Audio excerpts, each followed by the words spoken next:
and a good morning to all our participants joining us today on site at UT Community Club and also online via this webinar. It's lovely to be finally back out in the community again after 2 years of online Zooms, but also being able to channel the efficiency and convenience of Zoom at the same time. I'm Margaret from the National Neuroscience Institute. I'm just going to call it NNI from now on because it's too many words. Okay? So welcome to the Dementia Public Forum, organised by NNI and co-organised by Stagmont Park, Limbang WEC and Active SG. Before we begin, we have some announcements. We will be taking all the questions at the end after all the speakers have finished, but participants, please feel free to post your questions in the Q&A box while the speakers are talking. If your question is for a specific speaker, do include their name in the front of the question. You can use the curly @ that you use when you email and then type the name like @Dr. Ng. If you don't want people to know it's you sending the question, then please check the Send Anonymously box before you click Send. Right, check. Sorry. You may also like or comment on other attendees' questions. For on-site participants, all of you here, at the end of the forum, you can raise your questions, raise your hands during the Q&A session, and staff will pass you the microphone for you to use. Thank you. Okay. Our first speaker today is Dr. Ng Kok Pin. Dr. Ng is a senior consultant who subspecializes in dementia at the Department of Neurology of NNI at Tan Tock Seng Hospital campus. Dr. Ng obtained his Master of Clinical Investigation NUS in 2016, followed by a one-year research training fellowship at the McGill University Research Centre for Studies in Aging in Montreal, Canada. His research interests include biomarkers in Alzheimer's disease, neuroimaging in neurocognitive diseases such as MRI and PET scans, and neuropsychiatric symptoms in dementia. The topic today is Let's Talk About Dementia. Dr. Ng, please.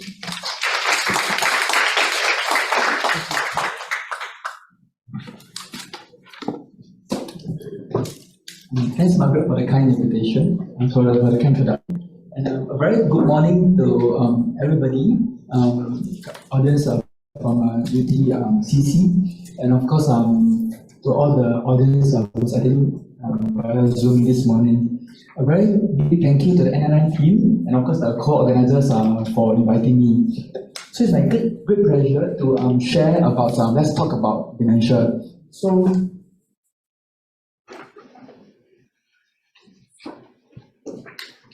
there's going to be a light-hearted discussion and sharing. So in the next 20 minutes, I'll be talking about a few things quite wide, and I thought that I can give you all more breadth because I can go in depth if necessary. So we will share what is dementia and the type of dementia, the risk factors, the early signs, how to diagnose dementia, and why is it important for us to make an early diagnosis. And how do we usually treat dementia? And of course, for the caregivers, what do we do when we are living with our relatives or our spouses with dementia? So, firstly, what is dementia? So, in the clinics, I often receive these questions like, Doctor, what is dementia and how does it differ from Alzheimer's disease?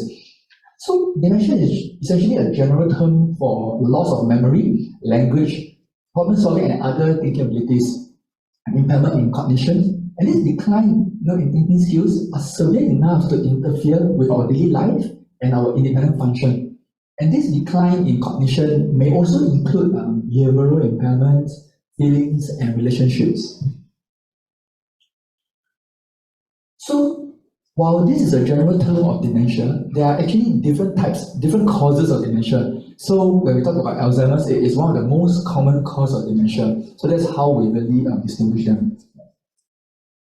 So dementia is indeed a burden both in Singapore and worldwide. So from this figure from ADI, who's a national voice, global voice for dementia, it is estimated in 2019, 50 million people have dementia worldwide, and this number is estimated to increase to 2050 by 139. So this is indeed a very eye-watering figure, and every 3 seconds, someone in the world may be developing dementia.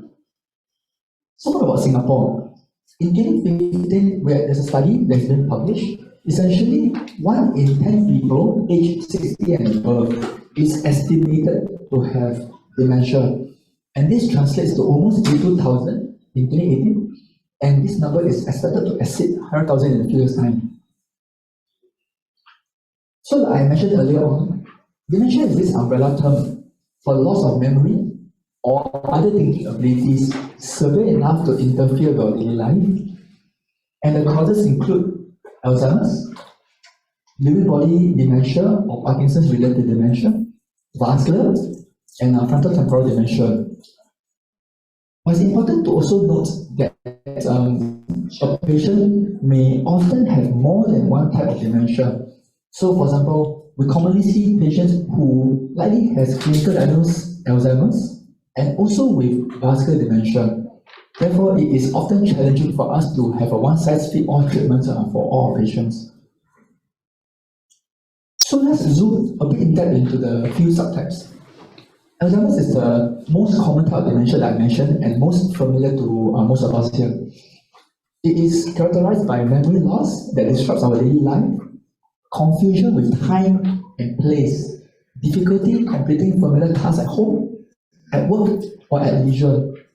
The patient may have trouble understanding visual images and spatial relationships, problems with words in speaking and writing, and also withdrawal from work and social activities. Vascular dementia, which is the second most common type of dementia, is essentially characterized by reduced blood flow in the brain that deprives the brain cells from the vital oxygens and nutrients. So commonly, patients with vascular dementia, they have these factors like hypertension, diabetes, smoking. So there are two most common types of vascular dementia. The first one is something that we are more familiar with. A patient has a stroke. So a stroke is a sudden event whereby there's a sudden lack of blood flow to a certain part of the brain. And in this case, while we commonly know that stroke leads to one-sided weakness, difficulty in talking, strokes can also affect a very critical part of the brain, for example, that is unique and very specific for memory. So when a patient can have a sudden decline in memory, we may have to consider this type, what we call strategic infarct vascular dementia. And the second type, which is less commonly known to people, is what we call silent strokes. So, we can accumulate small strokes in the brain without having any symptoms, those sudden decline in symptoms. But over time, the patient can actually have gradual decline in their processing speed, in their ability to think and plan. And this is what we call silent strokes type of dementia. So, when we talk about dementia, there are a few stages that we try to characterize the disease because dementia is essentially a condition that is progressive and usually progresses over many, many years. So in this case, the first is what we call mild cognitive impairment, which is what we call a pre-dementia type. So in this stage, the patient may have very mild symptoms. So for the mild cognitive impairment, the patient may have very mild symptoms, but that generally do not interfere with their everyday activities. And it's very important because at this stage, if we are able to pick up early and provide certain types of lifestyle modifications, we may potentially slow down or prevent the onset of dementia, which I'll elaborate. In mild dementia, this is the early stage of dementia where the patient are usually still able to function independently in many areas, and they are likely to require assistance and with some activities that may maximize their independence. Also, patients with mild dementia, they may be able to drive, work, and participate in their favorite activities. In moderate dementia, then the difficulties start to set in. For example, they may have difficulty communicating, performing their usual tasks. They might become incontinent, and they may start to have more prominent behavioral symptoms. And in patients with severe stage dementia, this is when the patient likely will require help in most of their activities of daily living. And this includes bathing, toileting, eating, dressing, and ambulating. And they might require around-the-clock care. So let's talk about risk factors. Usually we divide them into two, modifiable and non-modifiable. So when I say non-modifiable, it just means that you may have these receptors, but you can't do anything about it. So we can't do anything about us aging, right? So, but aging is indeed one of the highest, risk factors for dementia, because studies have shown, and from our evidence that especially in ages, the risk of getting dementia increases. But of course, in NNI, we are starting to see younger onset of dementia, at the age of 40 over. Genes. So, in Alzheimer's disease, for example, we most commonly see what we call a sporadic type, all right, versus the familial type. Familial type essentially just means that, it is due to a particular gene, all right, that can increase or rather make you have dementia. If, let's say, you have family members with dementia, right? But this is very rare, and it occurs in less than 1% of Alzheimer's disease over the world. So we are focusing on the sporadic type, which is what we are all very familiar with. So in this case, often our patients will ask us, I have this particular family with dementia, what are my risks? So indeed, in the sporadic type of Alzheimer's disease, we believe that there are a few genes, at least 20 has been identified, that may have small effects, on your dementia risk.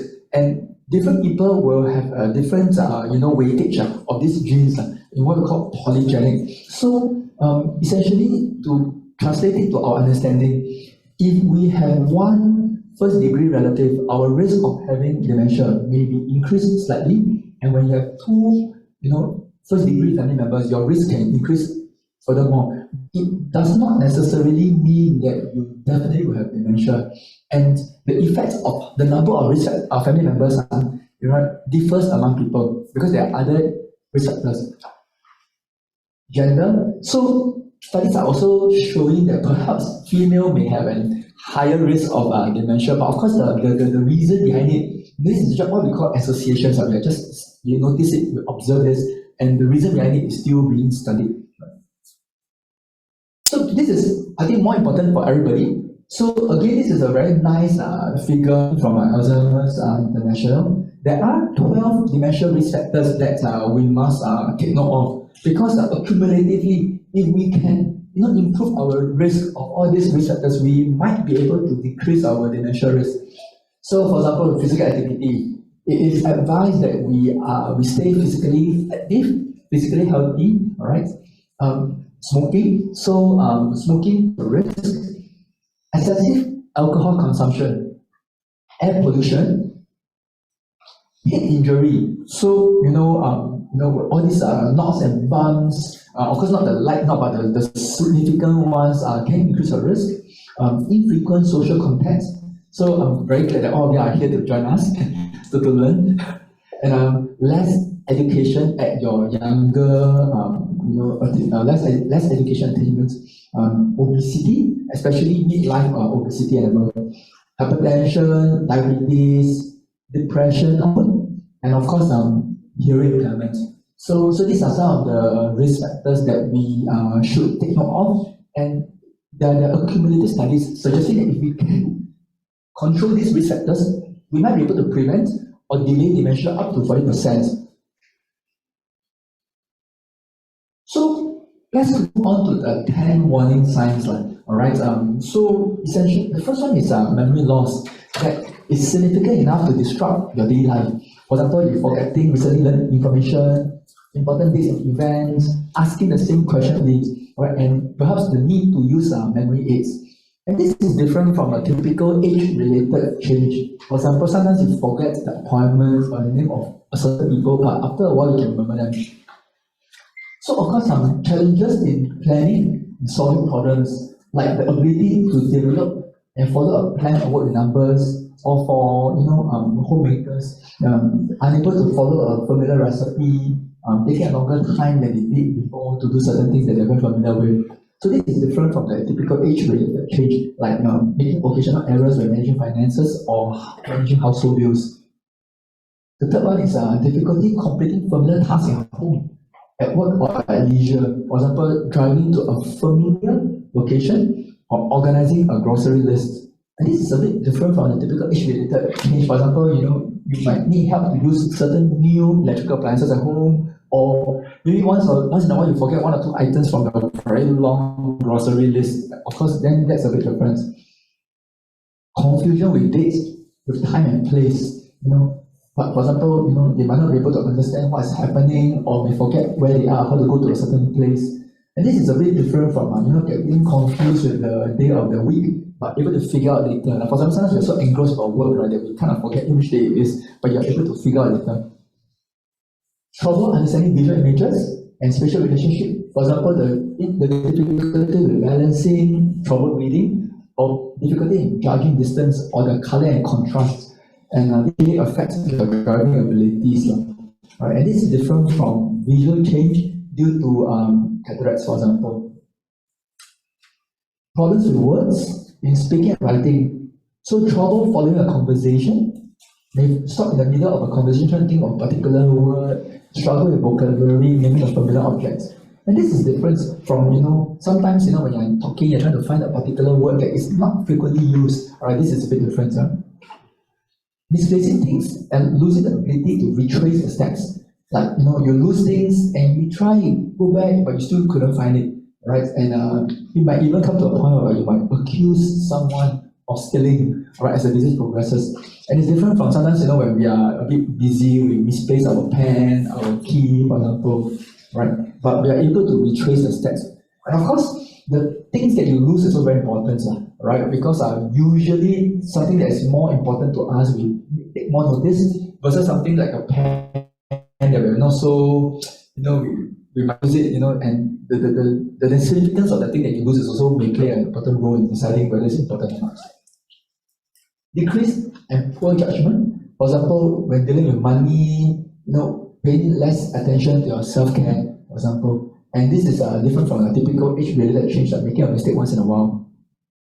Withdrawal from work or social activities, like your withdrawal from your hobbies, social engagement, not keeping up with usual activities, and sometimes feeling uninterested in family or social meetings. But it's important to also note that this is also, it has to be a change from your who doesn't like to socialize, and then maybe at your midlife, at later life, you are still not interested in socialize, then that is your personality. Compared to somebody who is very outgoing, but as he crosses the midlife, for example, he started to become less interested, and there's something more serious, right? And of course, changes in mood and personality.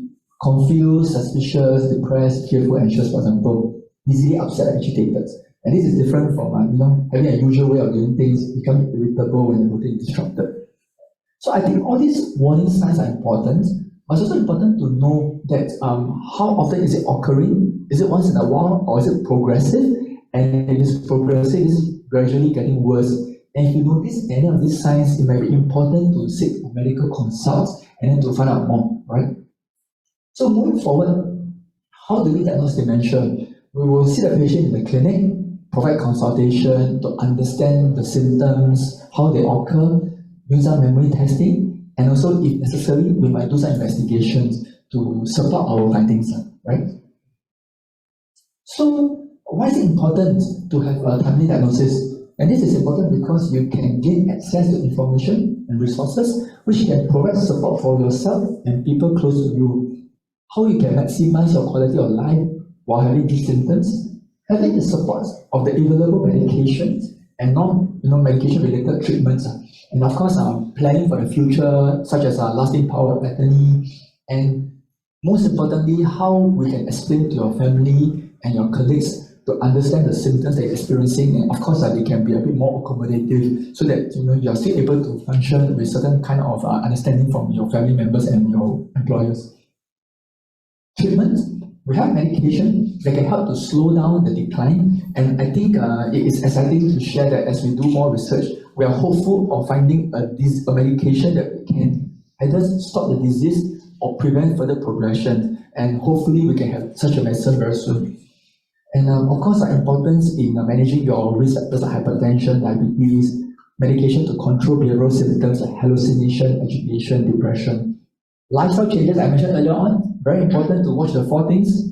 Diet, more fish, fruits, vegetables, and less red meat, less oily food, something that I'm trying to follow as well.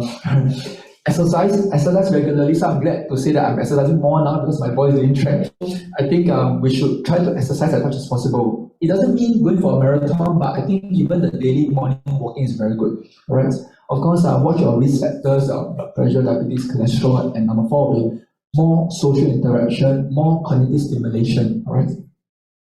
So lastly, living with dementia. All right. It is important to understand that the patients or your loved ones with dementia may have difficulties expressing their needs to you. So we have to try to learn to understand their needs.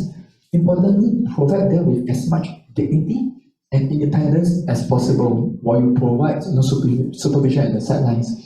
Offer reassurance and praise. All right. Simplify activities and communication, provide routines. So I often tell my patients, perhaps we can have a timetable. Right, divide the day into morning, afternoon, and evening, and each family members can take one particular slot, and then have a one-to-one, sharing with the particular loved ones.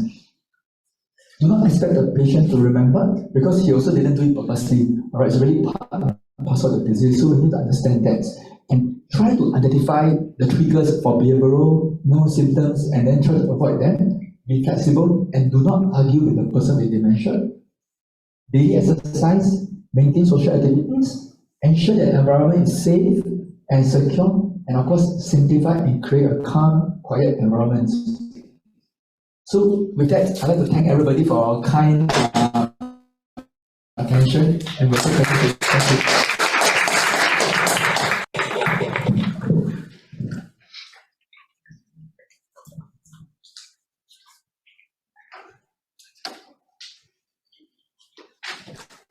Thank you, Dr. Lang. Very informative talk.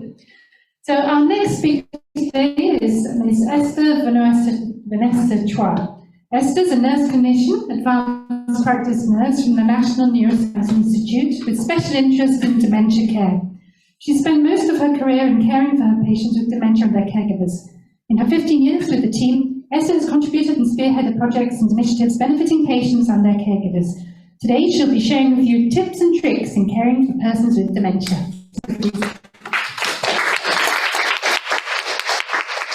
Thank you, Margaret, so much for the introduction. Can you guys hear me? Okay, crystal clear, yeah? Because I don't like using the mic, and my voice is naturally loud. So in clinic, you want to know whether I'm in clinic, basically, you listen to this voice. Okay, anyway, today I'm going to be actually talking about tips and tricks of caring for person with dementia. Actually, I just wanted to say copying covered everything. Y'all can go home. Bye-bye.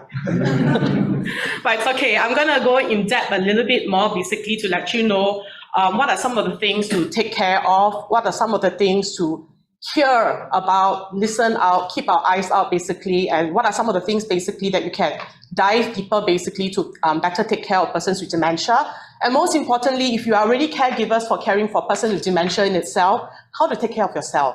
And that is actually the most important. Just give me a sec. So this is the outline of my talk today. The disease why Corbin has actually dived into a very detailed, basically, overview of what dementia is all about. So my talk today, I'm not going to dive into that, but it's to tell you and explain to you why the importance of knowing the disease and understanding the disease, because this is going to help you to take care, one, of yourself, okay, two, basically, of the person, your loved ones that you're actually looking after, and basically knowing your resources in the community is also very important. Of course, the persons involved in the care, the person with dementia and the person who is actually giving care, and the care environment. Because you're not talking about only the disease, basically, the persons, but your surrounding and the surrounding situation, and your personhood actually affects how your care is going to be actually delivered. And the most important part, communications. Now multimedia, that's not the communication that I'm talking about. Talking, yakking, nagging, grumbling, that's not what the communication that I'm talking about. But the most overrated and underappreciated is actually about communication and how we communicate. So I just bringing you back to the Singapore data, basically. There is a survey that's actually done by Alzheimer's Disease Association, or what we call Dementia Singapore, in collaboration with SMU, a survey in 2019. Okay, that is the reason why you guys are here today, and that's the reason why Kopin, myself, and my team are actually doing this public forum, is to educate the public about dementia. Because 3 in 1 felt rejection and loneliness. This is a survey for persons with dementia, yeah, and their caregivers, and actually a public feedback. So 3 in 1 persons with dementia actually felt lonely, rejected. Okay, 1 in 2 or more actually felt that they're less competent or being socially stigmatized basically by the society. Additionally, 30% of the caregivers actually felt embarrassed while caring for the persons with dementia or even bringing them to the public. Okay, and the survey actually shows that, you know, despite the fact that this is Singapore and the fact that, you know, we are very multimedia, we are very advanced in a lot of knowledge, MOH has done a lot of things, but a lot of people still complain that they do not know what dementia is all about. In fact, during my clinic interactions with family also, even after surviving for 10 years with the condition in itself, the person with dementia, even the family can come and ask me, sister, they call me sister because I'm a nurse clinician. So, sister, I still don't understand, you know, this one really dementia. I say, oi, you every time see Kopin, you every time see me, we neck, say, talk about the same thing, and you can still come and ask me, you this one dementia. So, so public knowledge is not there, cannot grasp a lot, or so to say, people think that dementia is just only about forgetfulness. Okay, but actually it's not. You guys are all being smoked. Kopin talk about dementia not only affecting memory, dementia also actually, we all like umbrella, the team, you see, we use umbrella too. Okay, so dementia also affects things like problem-solving issues, the mood, all right? It talks about the change in personality. The last time around, the person is actually very outgoing. Now the person is very quiet. Last time around, the person is very, you know, stable, very zen one. But wow, now a little bit of things cannot. A little bit of things they flare. A little bit of things they break down. A little bit of things they get whiny. So, and then there are a lot of behavioral problems like delusion, basically, talking about people stealing, you know, persons having affairs. But actually, these are all not true. All right, then all for blue, you see the person buying a lot of 4D. And then after that, buy already, forget, then go and buy some more. Then after check already, actually, go to the 4D person and say, this one is my grandma. Hey, I tell you know, you never give me my money. But actually, that one already 3 months ago. So judgment basically is no longer there. Things like communication actually has failed. So to understand and to be able to look after a person with dementia, we need to dive into what is dementia actually, right? And there are actually resources out there. And through, just also quickly to bring you all through, because Kopin has already talked about this, there are 3 stages in dementia, the mild, the moderate, and the severe stages. So at each stage, each caregiver and the persons with dementia actually go through different things. And you actually can see that it actually slowly progresses basically to the different stages, all right? And that is actually important for you all to set your mindset so that at each stage you go through, you are actually expecting certain things to be happening at like the mild, the moderate, and the severe stages. The planning are different. The mindset towards care is also different. So knowledge is actually very important, and understanding the disease is actually very important to help you to cope. And throughout the journey in itself, how should I say this? Certain people actually spend a long time actually looking for the diagnosis, especially young onset dementia. We are talking about people in their 40s, 30, people in their 50s, at the height of their career, at the top, at the peak of their life, basically. And they are looking for what's the answer, because symptoms for young onset dementia comes very general. They can come with eyesight problem, language problem, difficulties in expressing themselves. So there is that stage of chase for what is, okay? The psychological and emotionally impact that actually comes with the disease progression, with the chasing of diagnosis, with going through middle stage, finding out, hey, why the condition like that? What else can I do? Then we will come and tell you that sometimes medicine cannot work, that you will need to put in a little bit more effort basically to understand the person and understand the care environment and to how to actually look after the persons with dementia.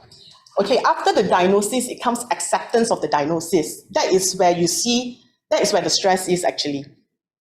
Okay, chasing after, hey, what is the correct diagnosis? The next part is, you know already the whole thing well. It hits you. Because what next? What to do? Certain people says, okay, quick, 1, 2, 3, 4, 5, they plan very well.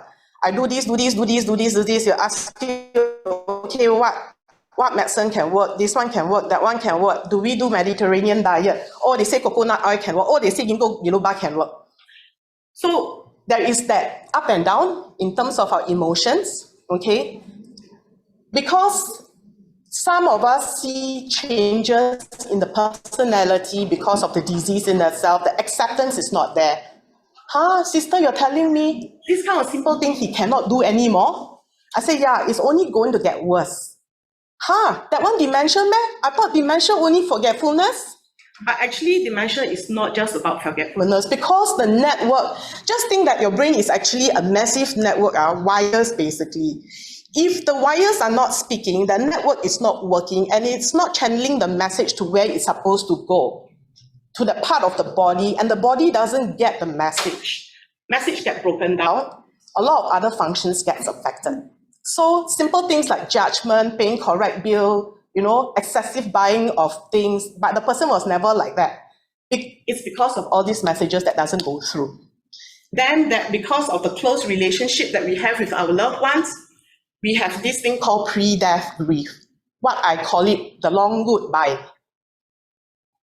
Okay, because you have actually lived maybe 20, 30 years of life with your spouse. Basically, the next 10 years, it's about watching the person deteriorating, watching the person losing the function, hence pre-death grief. The next thing is, I also happen to hear from the audience this morning, cost and finance. Wow, finance this time around cost of living has gone up, everything has gone up, healthcare has gone up. So how do we care for a person with dementia, basically managing our budget? We only have certain X amount of budget, and what do we have in the government system basically that can help us? And what are the resources that's available? And that is actually important because Kapil also talked about planning ahead. I'm also going to stress you all need to plan ahead. That's the reason why you all are here to learn more. And if you have somebody living with dementia and you all are experiencing basically the journey right now, it is good to start planning and do not wait until too late, because I still can wait. Because doctors say I got 10 years. But it doesn't wait 10 years. The disease don't wait 10 years. The person with dementia don't wait 10 years. The condition don't wait 10 years. So before you lose the person, you plan ahead, okay, and don't regret. So then physical impact, as we age, there are certain things, our engine not as good as before. So we are like the old Mercedes. Outside look good because Mercedes, but inside the engine all are broken down. So physical impact, meaning to say that the caregivers who are in the 70, 80 years old, who has another spouse who has dementia, is actually find it very difficult to actually look after the person. Role changes, meaning to say that the wife used to be the one who is staying at home, the sole breadwinner who is actually going out, but the sole breadwinner who has dementia right now, the wife has to take over everything, and that is becoming very stressful. So we are talking about role reversal, role adaptation, basically role overload. Support services, there are many. We are going to talk about a few right here today at this session. But support services also limited because those who are actually having dementia also need those support services. So that's why I say plan early. And then also come to us early also, because Sister Esther, Dr. Kopin, not magician. So you there and then you got problem in itself, you foresee it coming, tell us early so that we can actually help you to plan. Not last minute commit, sister, I need this thing now, I need nursing home now. But I says, hello, sorry, nursing home now is up to 2 years wait, especially dementia nursing home. And especially you only want this district, this particular nursing home, this type of nursing home care, basically you need to come up money and you need to wait. So not say sister very cruel, but sister need to let you know that's the reality in life, even though I really, really want to help you all. Okay, then barriers, things like lacking of resources, profiling meaning to say, sometimes you're too busy with life to even know the person with dementia. And then scarily because you're being put in this role of being caregivers, right? Then you question mark, what does my husband actually like? What does my wife actually like? What does my mother actually like? What's her pattern like? I never know, because mommy used to stay alone. So now, because I'm a caregiver, and I'm only the sole daughter, and I need to look after my mother or my daddy with dementia, I'm going to have a problem, because I only see my mom and dad for 2 hours every weekend, spend 2 hours basically eating dinner with them every weekend, and then after that I go home. Now, because I'm the only daughter, I'm stuck with the care. I'm the eldest daughter or the eldest son, I'm stuck with the care. So then it's a whole journey of getting to know the person that you're looking after. So then that is also another set of stress plus the stigma from the society.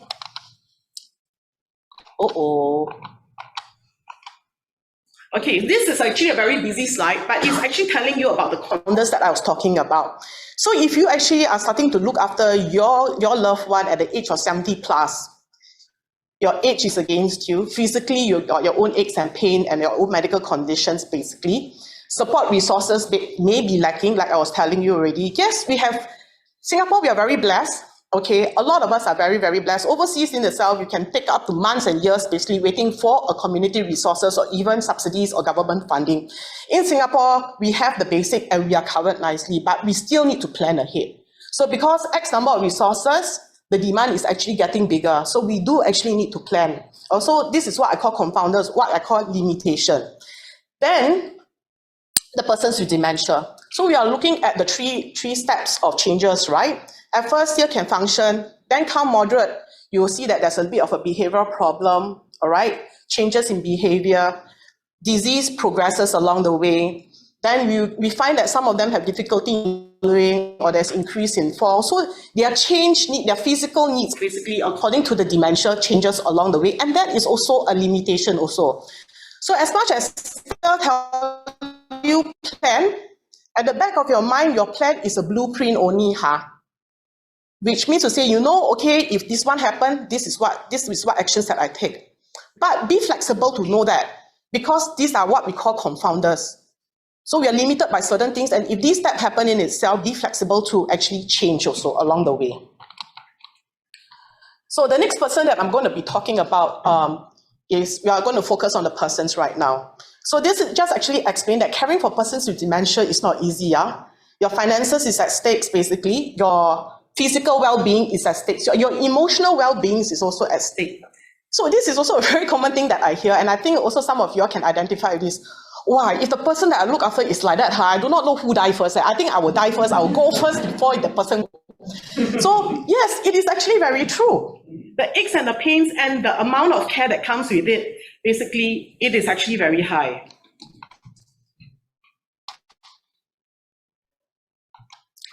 So it just says that, it is also important, and that's why you guys are here also, to know that there are resources out there basically to help you to actually reduce, to support your care. And this is what I mean. So there are dementia advocates out there basically that can actually help you with the care of the persons with dementia. So this is some of the helpline. They can talk to you about the disease progression. They can talk to you about your care burden. They can point you into the direction of what are the care facilities available.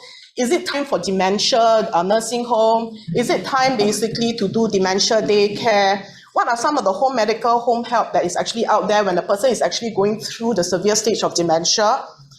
Look for them. Okay, Sound Foundation, Memory Care, Health Buddy app. Just now, if you guys were sitting here, we are already flashing the Health Buddy app. So please take down those apps and websites basically and go through and read at your own pace this information. All right, and YouTubes are the best also. They have got a lot of videos about what information about what dementia is all about. Now, talking about the persons, I better hurry up because I see number 5 minutes, but I told you already, the minute I talk freehand, I will sure overrun. So a person in dementia is very important because this is a very beautiful quote that I want to quote. I was Helen before the diagnosis, and I'm going to still be Helen after the diagnosis. You know why this is being said? Because often than not, right, when we say person got dementia, the first word that comes into our mouth, and sometimes myself as a healthcare professional, I also have that habit, it's demented already, cannot remember what. So this one, though, is my husband. Treat him like a child what to do like a child cannot your husband how can treat like a child? You're married for 30 years, you all have gone through, you all have a set of memory basically. The person is still there. So that doesn't mean that, there are certain disabilities that they have because of the cognitive impairment, the person is no longer available. So what I'm going to say is behind the label of dementia, basically, it's a person. a person who has lived life, a person who is rich in history, a person who has got experience. So as much as the person is so-called demented, right, and that's not the word to use, I can cannot okong by Dementia Singapore because demented is actually a very stigmatizing word, yeah? But it's persons living with dementia, persons living with that condition, they have a wealth of experience and you think that they are not there, they are actually there. And even at the mild or moderate stage, they are there to be able to tell you what I still want in life, what I like to eat, who I want to look after me, to have look after me, all right? So the essence of person-centered care, this is not only just for persons with dementia, but also for caregivers are applicable. It just means caring for yourself as a person, a holistic person. Autonomy is very important. Copy talked about empowering the person. We are because of the disability, that doesn't mean that person actually lost ability to do things. So in my clinic, I will tell you, if the person can do, allow the person to do. If the person makes a mess, it's okay. All we need to do is clean up the mess. Sometimes I think it's because of our own expectations and that, things must be very clean, things must be chopped very fast, done very fast, a meal completed, no rice on the floor and whatnot. But the person still can eat. Allow the person to eat on its own. If the person can still self-care, allow the person to self-care on its own. The difficulties come why they don't want to go into the shower. It's you all don't have people showering you, right? You all don't have people standing in the toilet basically watching you stuck naked and watching you do the deed, right? I mean, clean yourself up. So what makes you so sure that a person with dementia do not know what is called 羞耻, 羞礼? You know what I'm trying to say, even if you want to help. It's our approach to them. So autonomy is very important and our attitude basically towards the person with dementia is also very important too. Beneficent and a bit hard. Why? This A, B, C, D, E, F, you cannot find it anywhere. This one is Esther one. No, seriously. So it's true that yes, I find that this is the essence of what person-centered care is all about. Why I say beneficent and big heart? Because when you are not prepared to be a caregiver and you're being pushed into that role in itself, it's a struggle. And especially when nobody wants to take up the role and because you're the only daughter left, you are ended up taking that role, or bopian, because this is my wife, I need to do the role, or bopian, because I'm the son, I'm a sibling, basically nobody bothers, basically I need to take up that role. But I don't like the person abused me when I'm young, then how? But you're the only basically life looking after the person. So that's why I say it's beneficent and big heart. Beneficent meaning to say do good. Big heart meaning to say, what is past already. Like water under the bridge, basically. And now the person have this particular condition, then what you want to do, leave the person alone. So what you cannot change, you can't change it. But if it's something that is so difficult and this is not something up to you to want to take up the role, then make a choice. So that is where the C comes in. Make a choice if you are going to step into that role. If you cannot step into the role, seek help from healthcare professional, seek help from the dementia advocate, seek help from community resources fast to see what are your options. And it's okay to say that I cannot handle, and it's okay to say that basically this is not my cup of tea. Because not everybody needs to be in that position and not everybody is in that position and sometimes it's difficult. We all understand. Cherish is because timeline is limited. Cherish is because there's only the amount of open window that the person is there with you. So before the person goes, do the things that you want to do. Why chase after a diagnosis? Why chase after what type of medicine, basically? Enjoy the moment and live in the moment that you have with the person. Create more memories. More memorable memories. Cannot remember, never mind. Do the things that they enjoy doing. Communication, I cannot stress enough, it's very important. How we not only speak, how we actually deliver our care, because that's the essence of care delivery. All right, dignity is very important. Yeah, I need to shower the person with dementia, but that doesn't mean that, okay, strip everything, sit on the chair, and I'll do head to toe, and I'll shower you down. That is not dignity. As much as 你要面子, can you imagine if you do that to a person with dementia? But have you ever put yourself in their shoes? Look, I clean. That means to say you want clean. But the person with dementia is struggling. The person with dementia is actually struggling basically with their own care. So have you ever thought dignity is very important? Discerning the type of care for a person with dementia is also very important. What is right, what is wrong, and what is best for the person with dementia? Engaging in activity is important. Okay, social activities. Not only just that, oh, you sit down, you do coloring, oh, you sit down, you actually do 1 + 1 = 2, kindergarten math. The person don't enjoy it, why push it, right? So that is the reason why I say it's re-getting to know the persons with dementia all over again. The other part is actually encourage fulfillment and flexibility, because nothing is status quo, right? So for the person, when caring for a person with dementia, dignity is very important. Please do not stigmatize. Enable and not disable. And do not please despise. No matter how much history you all have, don't despise the person. Find their strength and amplify that. Like, job well done. Okay, mommy, it's all right. You cannot. It's all right. We just leave it. Do what you can, lor. Huh? Okay, so that's what I mean by encouraging, using words of kindness through words, actions, thoughts, your heart. Okay, the last part is very important. Get creative, don't be sipan that only can do these kind of things, only or limited to these things.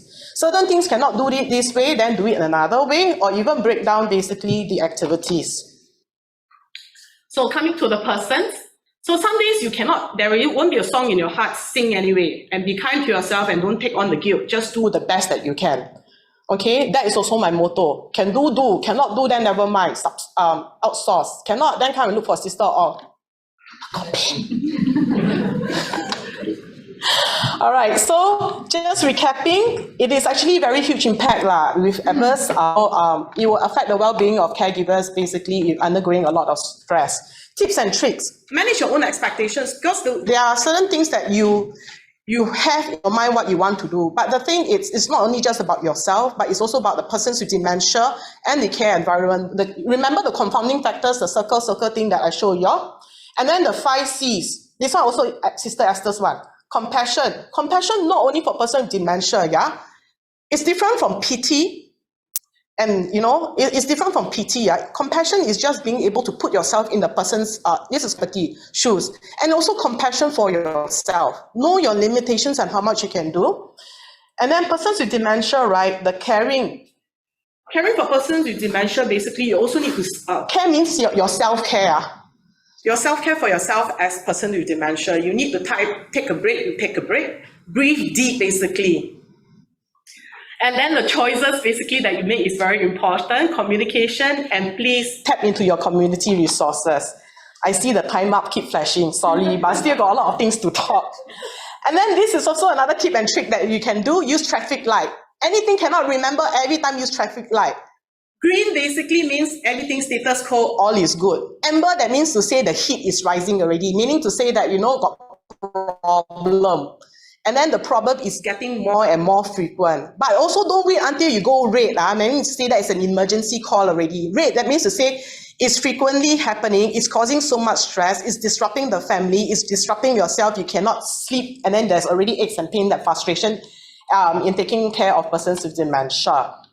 So, this is one of the tips that I also do share with the caregiver support group is gratitude diary. Somebody tell me, oh, how to find gratitude, my sister.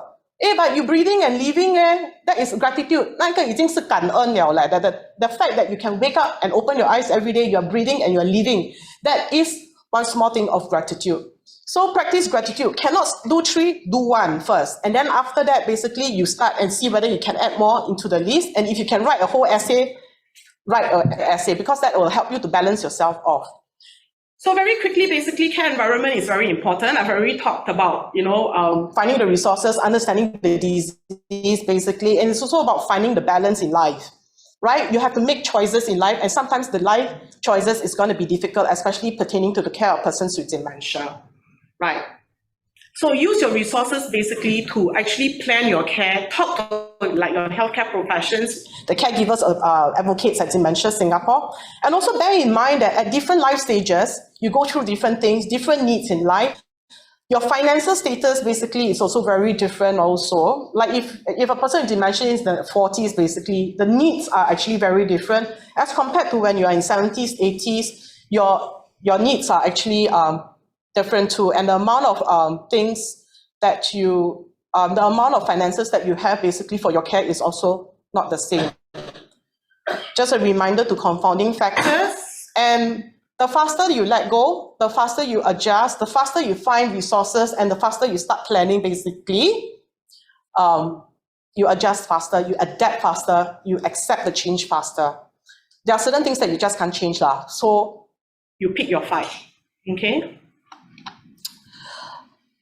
Right, this is the last part of it. I know time's up 3 times now. I will top finish. communication. A lot of times, that is the reason why we are born with 2 ears and only one mouth.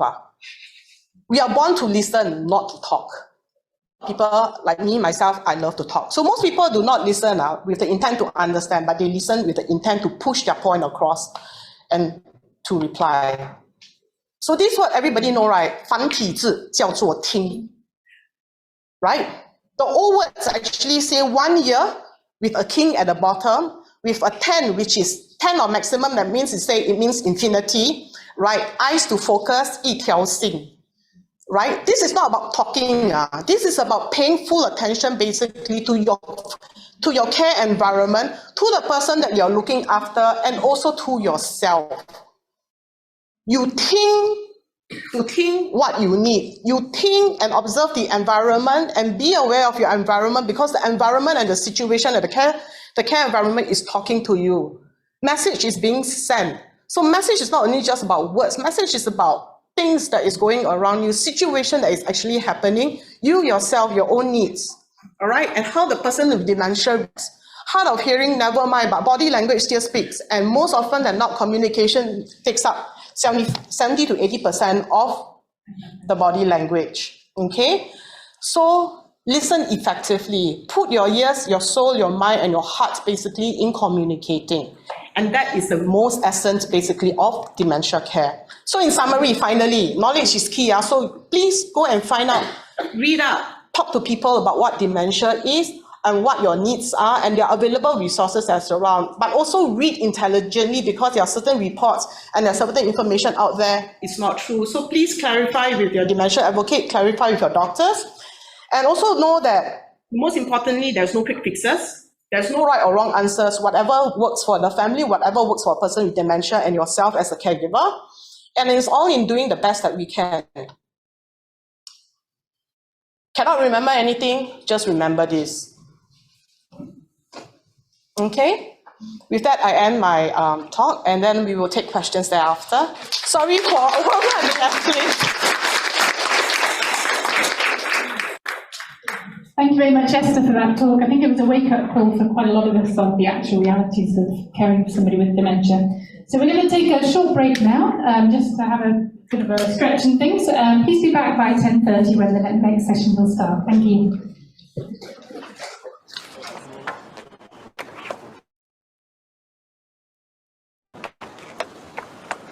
Vera! Wait up! Stop running! Why? This video quite nice one. You see the ama? Vera! Ama video one. Come, let's go back. Everyone is waiting back there already. We can find out after that. No! Why can't you understand? I need to find him.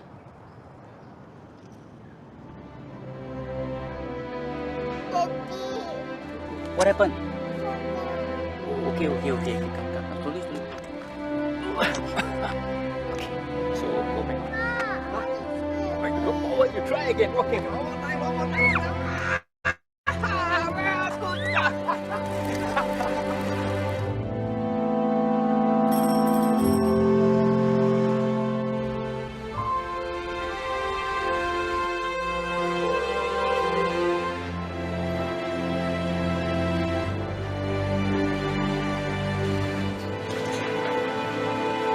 Have you eaten? No, it's okay. There's food.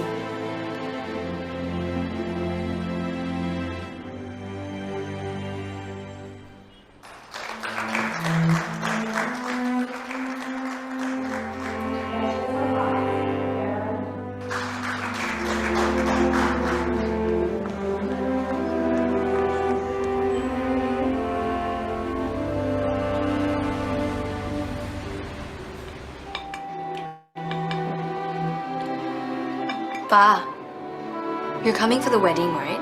Huh? Wedding with who?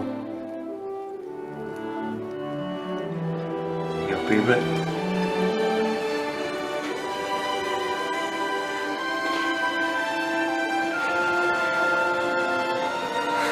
Father, why are you out here? Come, let's go back to the ballroom with me. Everyone's waiting. Who are you? Father, I'm Daniel. I'm your son-in-law. No son, no, I no son. I'm going home. Father, Don't touch me. Go back to home. I call police. Father, no, I'm going home. I call police for you. I'm married already. Can you play this video? Come here. come with me, Father. Father, Father.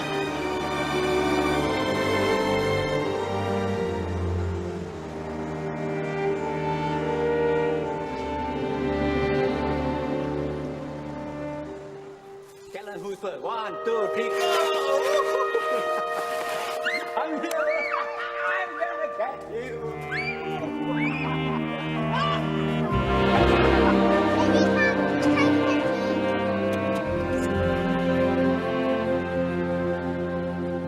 Where are we going? Surprise! I like.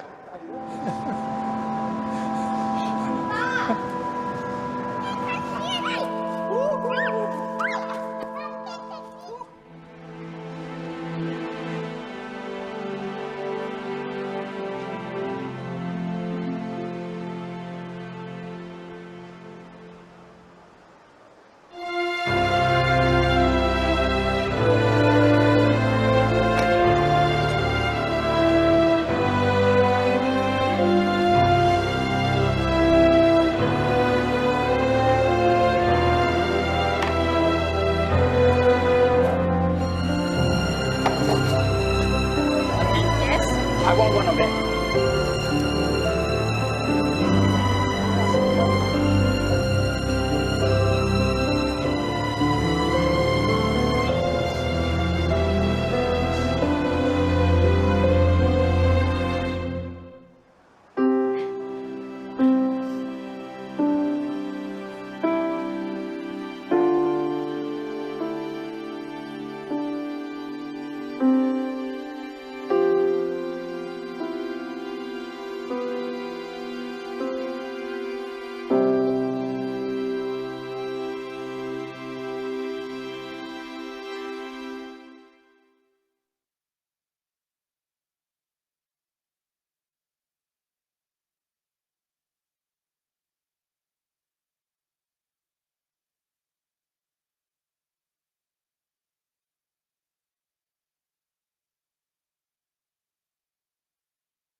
break. Our next speaker is Ms. Evelyn Silver, and she'll be she'll be asking answering the question that everybody wants to know the answer to is if we can prevent dementia. Now, Evelyn's a principal psychologist at NNI, and her work involves working with people with neurological diseases and their care partners. In addition to neuropsychological assessment, she also provides cognitive stimulation and counselling. Sorry, I didn't put my glasses on. Okay, that's better. She's very much involved with care partners, engaging persons living with dementia. She's pivotal in the development and delivery of group works with persons living with dementia. Evelyn, please.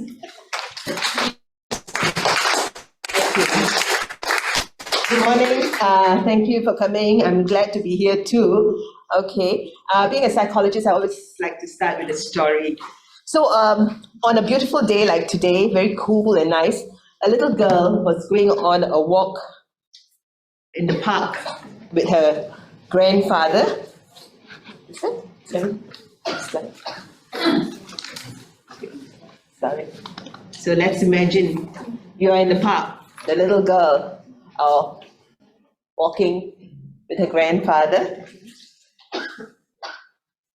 And the girl is still walking in the park.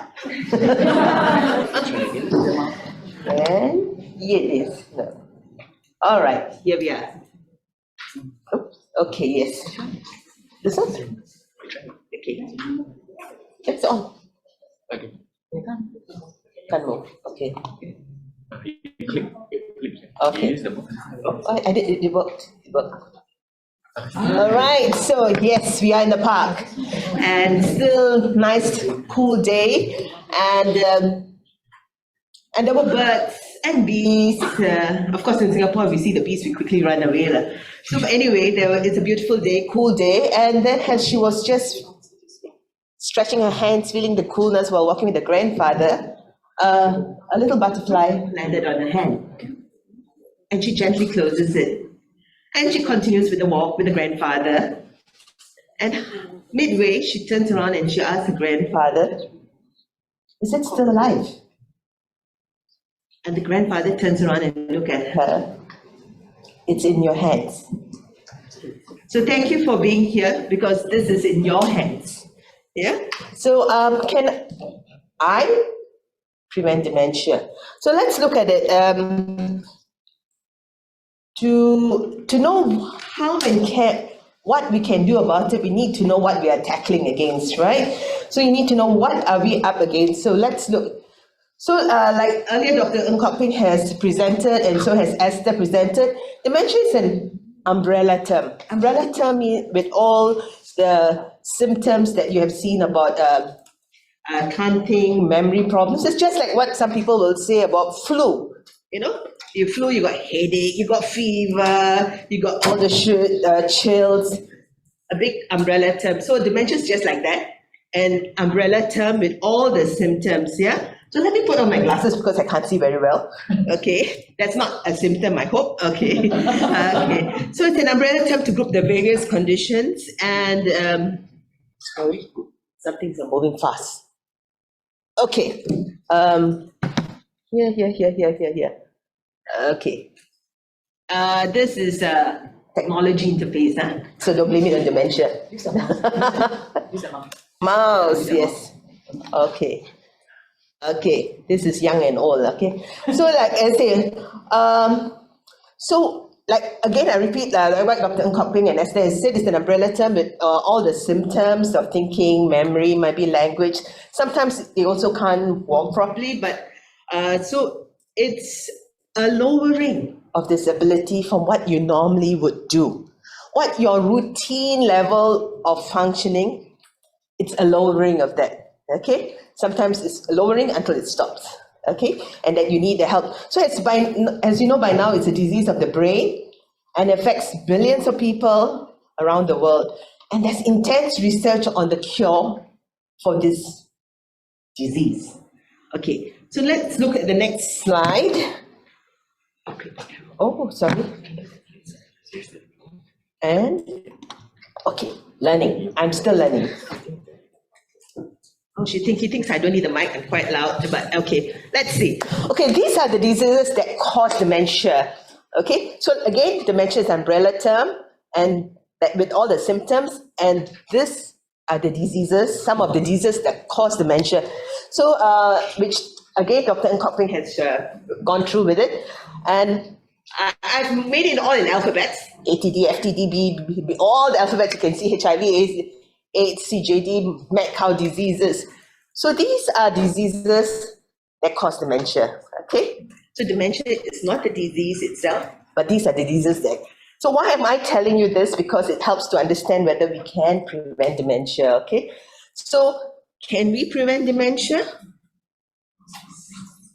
Yes. Depends.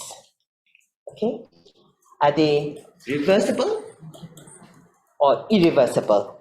Some are reversible, as you can see on the right, and some are degenerative. That means the disease is slowly and progressively chipping at your ability to do the whatever you need to do. So some loss of that cognition is very clear, very clear. You take the brain scan, you can see it's clear neuropathological deficits, while others are a result of multiple illnesses, as you can see, like CVD, cerebrovascular disease, okay? And there are also others that are caused by psychiatric conditions or metabolic, like thyroids, okay? So are they reversible or not reversible? Can I prevent? It all depends on these conditions also. So, and Dr. Ng also has gone through this. Who are likely to develop dementia? So these are risk factors. It's not guaranteed just because you are 70 or 80 or you're male or female, you'll get it. It's just risk factors, okay? You're likely to get it if you have, but what's the percentage of it? So you can see the list goes on, the risk factors, and there are many of it, okay?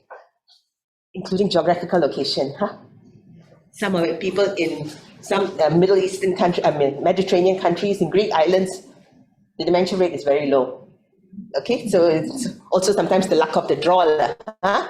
So, but I would like to point to you this graph here.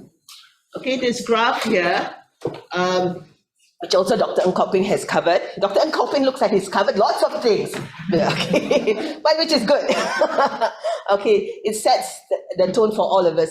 So you'll notice this is, I'll explain here, this is the age, the time frame, and this is your thinking skills. The lower, the worse it is, okay, the higher the better, and this has a person age, okay. So this is where dementia sets in. You could be at 80, you could be at 70, you could be at 60, and we have even seen people in the 40s with dementia, okay? But let's talk about, this is the continuum of Alzheimer's disease. Why am I talking about Alzheimer's disease? Because it's one of the most studied, most researched, so there's lots of information about it, but we also, there are also research going on for other diseases, the lesser known disease, okay? So I'll just use this as an example. So this is normal aging. Okay, normal aging. And at this stage is when dementia sets in, or when the person is diagnosed with dementia. Okay, but before there is dementia, there's cognitive decline. Okay, so when Dr. Ng also explained cognitive decline, mild cognitive impairment, is that person's thinking, functioning is not so great, but he still can function. He still can go to work. He still can go, or he or she can still go shopping, marketing, but not at the level that he used to, but still can function, okay? So dementia is not just, a person is not diagnosed with dementia with just one problem, it's multiple problems, okay? Sometimes it's language, sometimes it's behavior, sometimes combination, right? So what we are looking at, before dementia sets in, is preceded by cognitive decline. Okay, but what is more important at this talk here is what precedes cognitive decline. So if we know what precedes cognitive decline, then we can do something about it, right? Before things become irreversible. Yeah, Okay, let's see. What can we do here? Now I must take off my pointer and go to the mouse. Okay. All right, here we are. So we've gone through this. What is dementia? When, where, who, why gets it, right? So if you know the enemy and you know yourself, you need not fear the result of 100 battles. That's not from me. That's from Sun Tzu in The Art of War. Not that I'm clever, but I got it from my son. Okay? In this case, the battles are in your head, the questions you are asking. All right? So if you know the enemy and you know yourself, you need not fear the result of 100 battles. Okay, so let's see what battles are we looking at. Okay, so let's change the risk to rewards. So earlier, Dr. Ng also has shared where he's gone out already. Okay, these are non-modifiable risks, okay? Non-modifiable, you can't change the age, you can't change the gender, and in certain places, the ethnic group, like I was talking to you about the people in some Greek island, and some ladies, elderly in Okinawa, in Japan, okay? And the genes, okay? These are non-modifiable, you cannot change them, but nonetheless, it's good for you to know their association, okay? So again, dementia is not part of normal aging.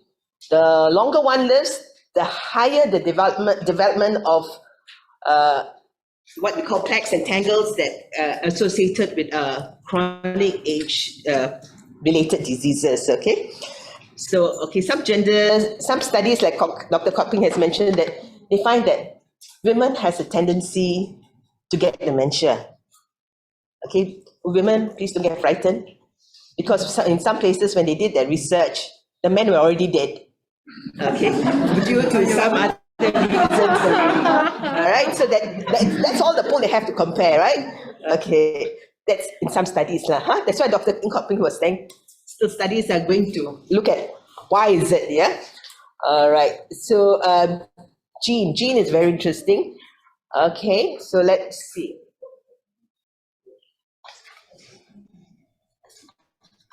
So, my dad and grandfather had dementia. Will I get it too? Is dementia genetics? Will the dementia be passed down in my family? These are very legitimate questions, yeah? Just because we have the genes, are we just sitting ducks, waiting to get shot? All right, very legitimate, very frightening, okay? So let's see what my genetic counselor in NNI has got to say about it. So dementia arises because of a complex interplay of multiple genetics and environmental factors. So just because you have the gene doesn't necessarily mean you'll get the disease, because there are other conditions interacting with it, okay? But dementia due to genetic change can be found in 10% to 15% of individuals with young onset dementia, okay? So what's young onset dementia? Are those people getting dementia before 65, okay? So we are all considered young, okay?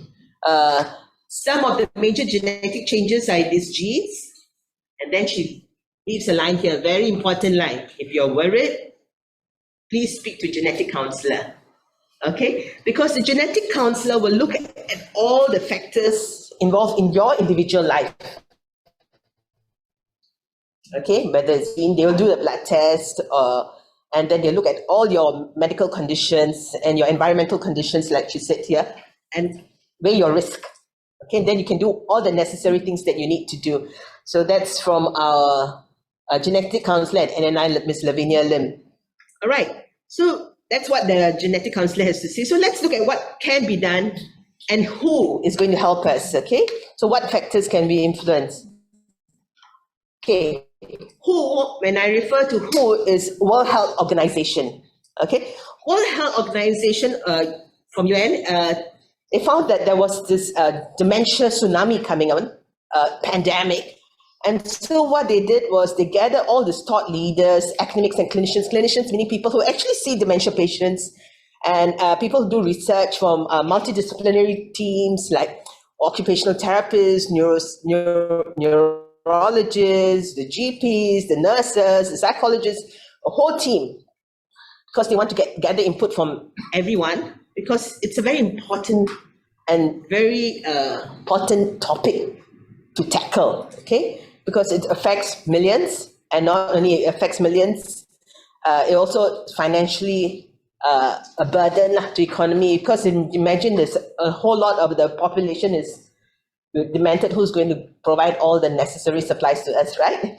Yeah, and they did a diverse group across the world, from Japan, from China to Canada, from New Zealand to UK, US, okay? And this is what the think tank created, think tank, to see what can be done. So this is what they have said. Okay, this group of thought leaders did, not only they came up with these ideas, they had a whole battalion of people behind them to walk this field and find out what is happening. They look into lots of things. And this is what the chairman of the committee has said. There is no curative treatment for dementia. That means today, research is still being done, and they have no concrete cure for dementia. But he recommends the proactive management of modifiable risk factors. Modifiable, just now you saw the non-modifiable. So modifiable risk factors can delay the onset. That means before you get it. And if you get it, slow down the progression of disease. Okay, so let's look at these guidelines and see if it can be done and if it can apply to us. Okay. Once again, Dr. Ng Kok Pin has shared that. Okay.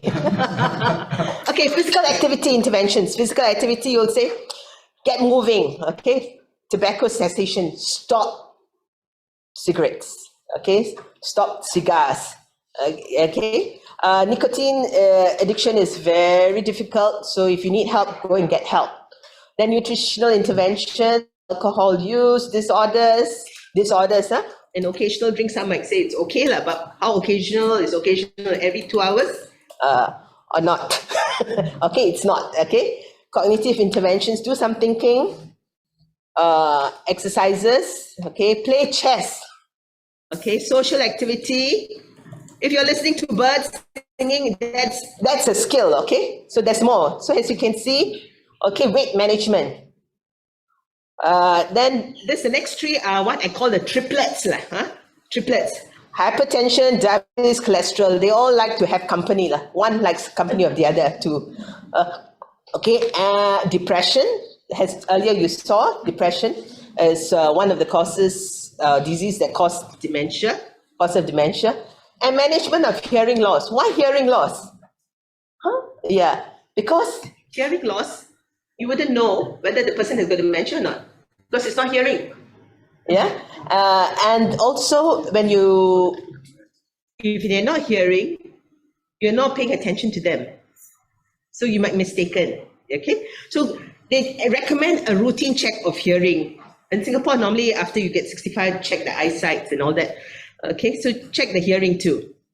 Okay, let's make it. You see me, I'm rushing because you said 5 minutes already. I need another 15 minutes. Okay, so let's change. Let me classify this so it makes it easier for us to remember. Changing risk to rewards. Okay, let's group it together. So, health management, physical. Check your BMI. If you are lean, pad up. If you're too thin, pad up. If you excess, lose it. Simple. What is good for your body is good for your brain. Okay. What is good for your heart is also good for your brain. So what is good for your body works the heart. Heart works the brain. Okay. Okay. All right. Then nutrition. Sleep. How many of us are not having enough sleep? Good quality sleep. Yeah. We are always working on something. If not working, you're much younger. You're planning for things, and then you're also the cereals, very addictive. And also go for health.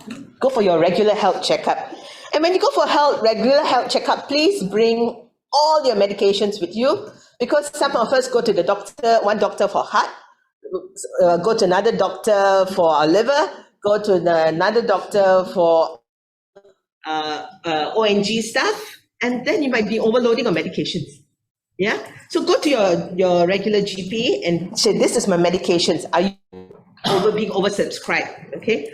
All right. Yes, I want to tell a story, but I got no time. All right. So that's health management, physical. Now health management, emotional. Take care of your emotional health. If you can, it's okay to see your doctor for your leg problem or for your gynae. What's wrong with, there's no shame in saying mental health professional, okay? Okay, so it's no longer locked down. You don't need to be socially isolated. Go out. It's time to go out and share with your friends, meet people, of course, safely. And it found that leisure time physical activities has been more rewarding in more ways than one. Instead of cycling 5 hours and getting exhausted, do things that you enjoy. Okay, all right. See, just now was life, let me repeat again. Health management, physical, health management, emotional. Now, lifestyle management. Okay, risky behaviors. What is risky behaviors? Is it? So you need to watch out for it. Being fast and furious can be a dangerous thing. All right. Indulging in rich foods, of course, it's okay to have the occasional chili crab, but not too often. Substance use, alcohol and drugs and smoking, then work-life balance. Okay, that's also a risky business because some people say if there's work, there's no life. But our ancestors will say if there's no life. We need to work to have a life, right? So now the new word is integration. Sounds so good, but it's the same thing. Okay, so cognitive stimulation, get into playing chess, like I was saying, play chess, talking, reading, learn a new skills. SG Singapore, they're giving you the money. Just go and do something. Go and learn a language. Okay, Korean, so they can watch Korean serials more, understand what all the subtle meanings down there. Okay, so there are 3 key periods to, that's what I like to say, there are 3 key periods to manage your risk and protective factors. It starts in the early life period, the midlife period, and later life. Okay, when should prevention begin? At which life stage is important? Okay, because adult health, as you are right now, is very much dependent on your physical and your social exposure from the time when you were in your mommy's tummy. During pregnancy, that's how important it is. Okay. So remember that we always say, if you are a drinker, please don't drink when you're expecting. It makes an impact in the child's life down the road. Okay, so it's from your time that when you pregnant, childhood, adolescence, adult life, and into the next generation. Okay, why do I say this? Look, I like to show you this diagram. Okay, so here we are. So these are the risk factors, and these are the protective factors. So risk factors, like earlier, Dr. Lim, who's Dr. Lim? Okay, Dr. Ng said genetic risk. Okay, you had the genes, all right? And then this is SES. SES is a social economic status. When people are in a certain group of status in their life, there is a tendency, their research found that there's a tendency for them to indulge in risky behaviors, obesity, drop out of school, indulge in substance use. Okay, this is what the researcher at UCL has said. And so what is the protective factor? Is education. Education is at the critical point for cognitive reserve. What is cognitive reserve? I'm telling you some new points here. It's where you have the ability to, because of your education and environmental and lifestyle, build up the resilience. Resilience, and has been proved, the resilience to diseases, resilience to also emotional states. Okay, so that's why the education is important. Education. So start early, and this education will be a protective factor all along. So in midlife, when you go out to work, how you're exposed to as a teenager or an adult, you have to manage your head injury, right? And then in your work culture, you're mixing around are you able to manage the smoking? So a lot of people, teenagers, pick up smoking in school. If not smoking in school, adult, yeah, either peer pressure or what. So the risk factors comes in, vascular risk factors. Remember, Dr. Ng also was telling, it will affect dementia. So the protective factor is to go and see your doctors. And the diet of fish. So they say fish is good. I'm not too sure whether fish is good or because they take fish as an alternative to meat. But anyway, fish is good. Okay. All right. Okay. And vegetables. Okay. And then life habits of smoking, vascular disease. Come in, please go and check your doctors for it. And along the way, you have, they say the protective factor for at the later life, not late life, is the rich social network. Rich social network, I found out, was very important as I have witnessed, like people from this neighborhood, okay, people who went to, I'll give an example, Jalan Teck Wai Primary School. And then they go on to Bukit Panjang Government High School. I don't think Bukit Panjang is now, Government High School is now here, but anyway. So they have mixed the circles, the old school chums, the old school mates, the old school kakis, they are still in link with them when they are in the 60s. And people like every Singapore son in movies they see, and Dr. Ng Kok Peng, and I'm sure there's many amongst you have gone to national service, are still kakis with their national service buddies. They meet them, yeah? And then they're going work, they meet their buddies.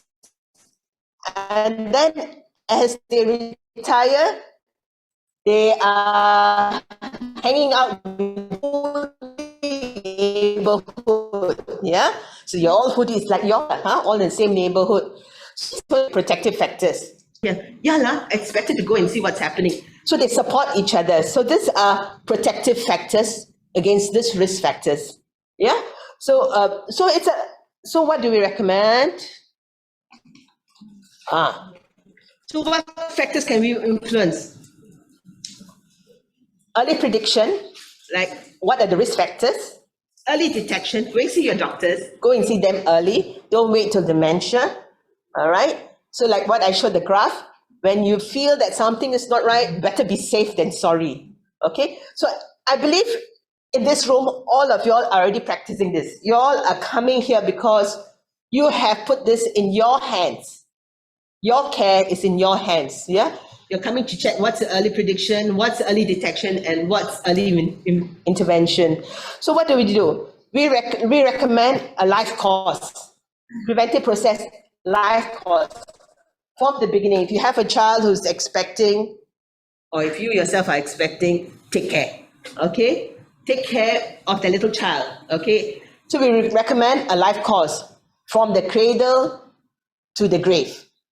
From the womb to the tomb, okay? All right, and yes, so later, one of my speakers will tell you how you can prevent dementia from the tomb, yeah? Like what Esther has said just now. All right, so now being Singaporeans, let me leave you with a visual treat. Yes, look at that, so colorful, right? See, so there's the blueberries, the antioxidants, the green leafy vegetables, there's nuts, okay? It's always good to be a little nutty. There's avocado, and you see there, they say that this is eggs. If you don't have chicken, eat eggs. All right, so it's all in a shell, nutrition in a shell. And of course, one of my best favorites, dark chocolate, 85%, huh? Nothing all that sweet stuff. No Cadbury. Yeah, no mass, no all the sweet stuff. Okay, and fatty fish. And there's of course green tea and olive oil. So most of this are part of the Mediterranean diet. But there's something here that's very interesting. Yes, turmeric, you see? In Singapore, they have done a study to see the positive effects of turmeric. And how do? They ask people to eat curry. And then they measure. I'm sure a lot of us will be volunteers for that study. All right. So I'm going to fruit, beetroot. This one, beetroot. So the more colorful the vegetables, the better it is. A meal of this every day, huh? Blueberries for breakfast, nuts for watching the Korean serial. This one? T. T, not ketchup. Okay, it does look like, so it's T. There's also studies been done. So this is great. So Singaporeans, take a brain snapshot of this. After this, you can go for makan. But most important, exercise regularly. Keep doing it. Keep moving. Because exercise also helps you strengthen your legs, prevent you from fall. Good quality sleep and embrace lifestyle. Interact with people, okay? So then I would like to leave you. I don't know how many of you have seen the show with Julia Roberts, Pretty Woman, but not Pretty Woman lah. So I'm going to modify what she says lah, which is, is it coming? Is it coming? This one. Okay. It doesn't want to come. Eat, sleep, pray. That's a movie. And then I left. All right. That's all. That's all you need to do. Okay. But so I'd like to thank you all. I'd like to thank Limbang UT community for this initiative, because if you are taking care of yourself, you're also helping us. You yourself will help us. Okay? Because it's very important to give some wise wisdom, wise words just now. And the team from NNI, so this is the three of us were at Duke, yes, Duke University in USA. Okay. All right. Thank you very much. Sorry for taking the time. Yes.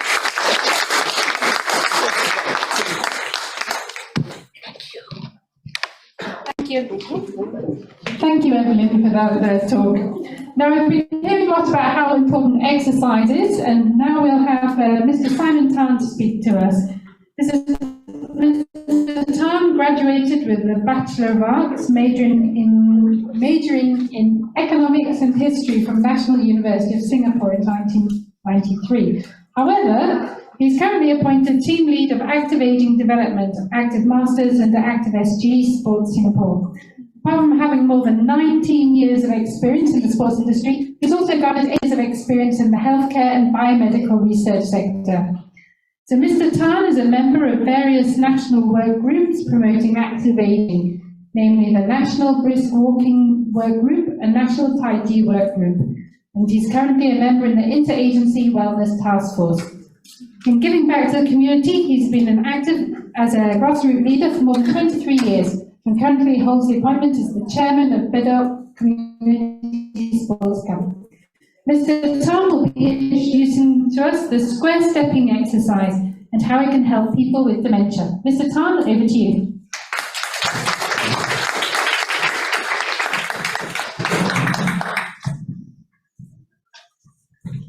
Good morning, everyone here, and those who log in online.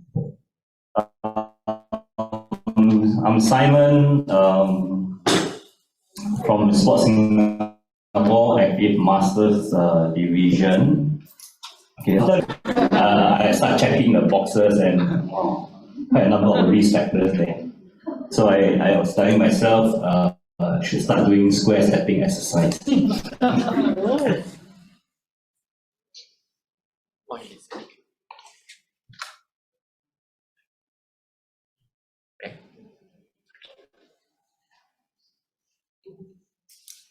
Okay, just sharing with you on the development of square stepping exercise. It has a long history, started in 2001, founded by 3 Japanese professors, led by Professor Tomihiro Okura from the University of Tsukuba in Japan.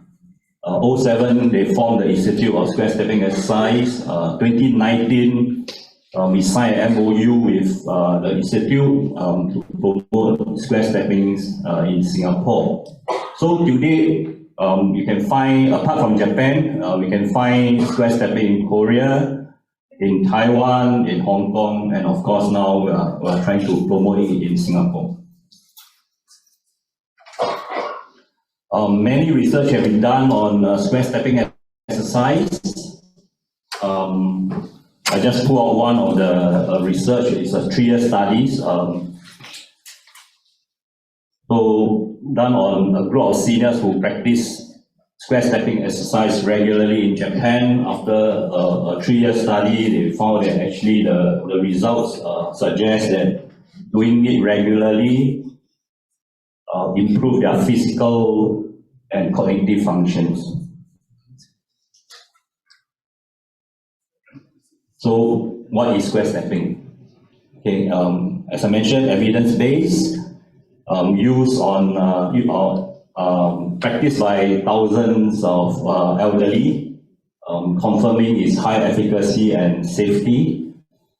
Equipment, very simple, just one mat, measured 2.5 meters with a width of 1 meter, divided equally into 40 boxes, 40 squares. In Singapore, we are more creative. Some of our partners have started drawing on the floor instead of producing the mat. Yeah. It's a multi-directional movement exercise. So you move left, right, front, back diagonally. There are 196 patterns developed. It's almost impossible to remember all 196 patterns. Divided into 6 levels of difficulty. So you have 2 levels in the beginners, beginner 1, 2, intermediate 1, 2, and advanced 1 and 2. The good thing about this is it also promotes social interaction. So if you remember what Dr. Ng mentioned just now, the 4 areas to do diet, sorry, this is an exercise, so we promote healthy eating. The next one is physical activity. So this check the box. Cognitive stimulation. This also check the box. And the last one is social interaction. Right. So meets 3 out of the 4 areas.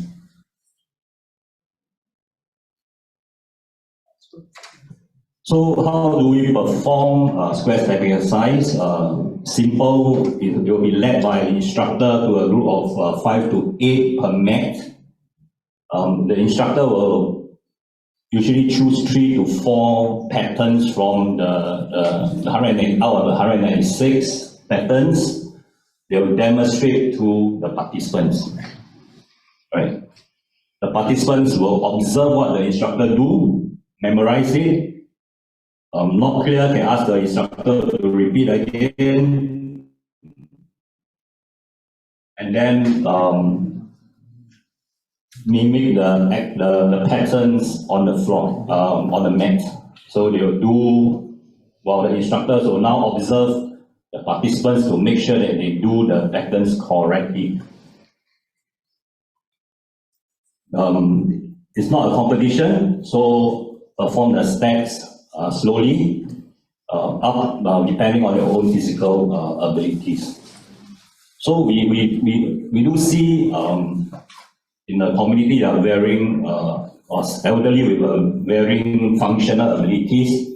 So some of the seniors who are better, with higher functional abilities, they can actually lift their legs pretty high, and then they stack. On the extreme end, we see seniors coming on wheelchair. I mean, they're wheelchair, and then they also can do with the help of a walking aid. Right. So as long as they can move, they can do this exercise. Don't jump. We see some younger, elderly, they are very enthused, they jump on the mat. Okay, not so good for their knees. And then they tend, also a tendency to lose their balance and fall. Repeating the steps helps to improve their concentration and also their lower limb strength. Actually, when the professors developed this program, is meant as a fall prevention program. So, but as long along the way, as they do their research, they found that actually it benefits the cognitive function as well. So simple equipment, just 5 simple rules to follow. Every square, when you stack, you must control your stacks and don't stack over the line in front. 10, because it's 10 rows, so you only start after the front person pass the 5th row. So halfway past the halfway mark, the next person will come.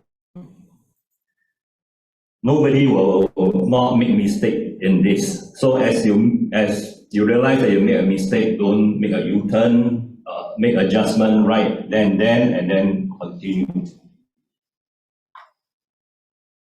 As we say, we are also promoting social interaction during this exercise. So after you complete the exercise, don't immediately go back to the original point. Stay behind and motivate and encourage the person behind you. So pre-COVID, we do high five. Now we can do any other non-contact encouragement. Sometimes we give the person a clap.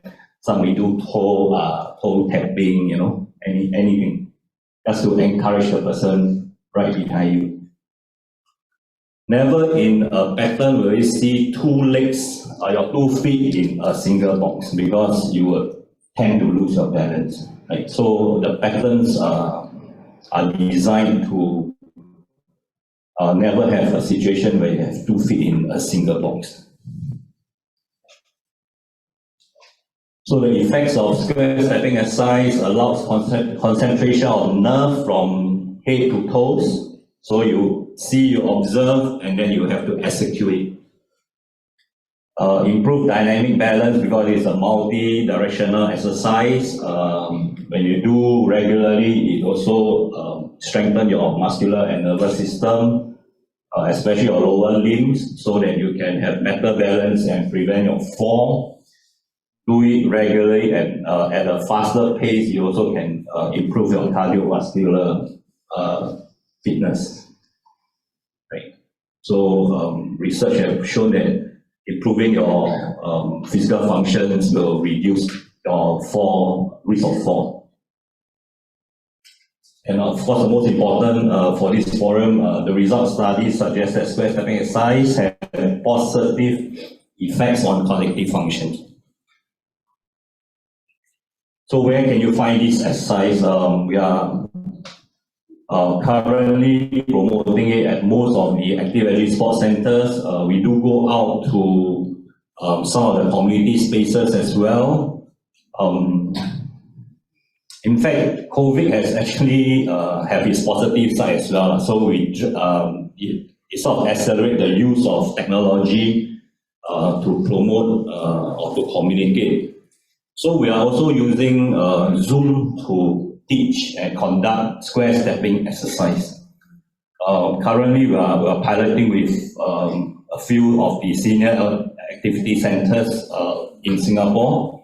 So the senior activity centers will actually log on to Zoom. We have an instructor to conduct the exercise, and then all those activity centers, they can actually see from the screen, and then they do the exercise in the centers. Of course, the nearest here is Choa Chu Kang. We are doing every Monday 9 a.m. You're interested, can contact my colleague behind. They will actually make arrangement for you to join them. Okay, for those who log in, of course, you all can come all over the island. These are the other sessions that are available.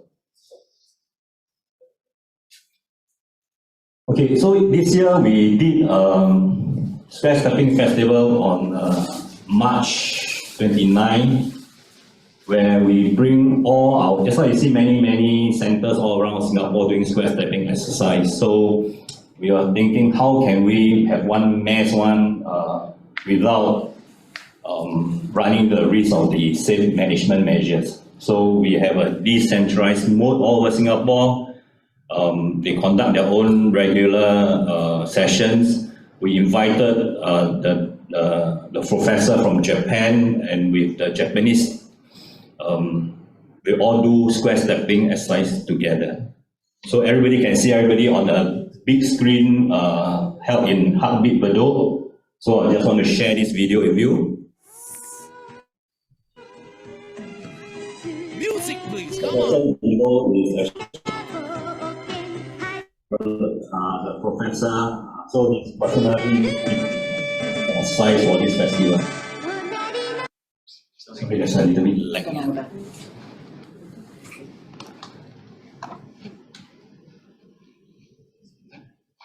So the top screen that is from Japan, the one in red from Singapore. So maybe to use is really everyone can.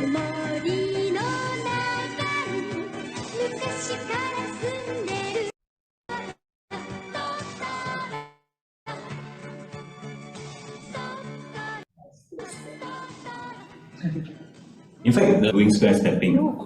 Yeah. Okay, that's my last slide. Thank you very much. I hope you all can actually join us after these sessions to do the square stepping. Yeah, I also like to thank the NIA team for inviting me here to share on this exercise. Thank you. Thank you, Mr. Town. Friends from Active SG will be doing a demo for participants here at the back just after the end of the Q&A. So please stay around and do have a try. So last but not least, we will now invite Dr. Johnson to talk about how Evelyn mentioned earlier, how you could potentially help in the fight against dementia beyond the two. So Dr. Sim will be talking about brain donation. She holds a PhD in biological sciences with specialization in the topic of neuroscience. She has about 9 years of research experience in the molecular and cellular study of neurodegenerative conditions, such as Alzheimer's disease and Parkinson's disease. The topic today is your gift to the future generations. Dr. Sim, please.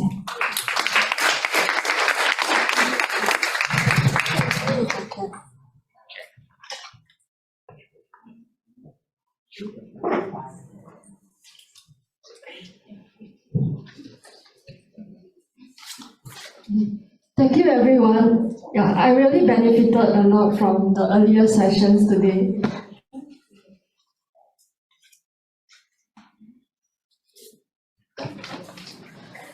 And I also look forward to the square stepping program later on. It looks very, very interesting. So we are from the Brain Bank Singapore. And the Brain Bank was recently established in November 2019, more than 2 years ago. It's still relatively new, so maybe not all of you have heard about the Brain Bank. The Brain Bank is actually supported by 4 partner institutions: Lee Kong Chian School of Medicine, NNI, NHG, and recently last year, 2021, NUS Yong Mu Ling School of Medicine joined as the 4th partner in this national program.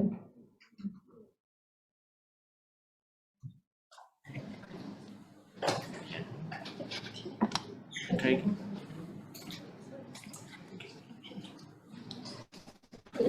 So the Brain Bank, we work closely with other healthcare institutions such as Tan Tock Seng Hospital, SGH, IMH, NUH, and also NNI in order to raise awareness about this Brain Bank in Singapore. In addition, we also have a lot of educational awareness talks with our various community partners such as Parkinson's Society Singapore, Singapore National Stroke Association, MS Multiple Sclerosis Care, Dementia Singapore, Agency for Integrated Care, Social Health Growth, and also we recently had an event with the National Library Board.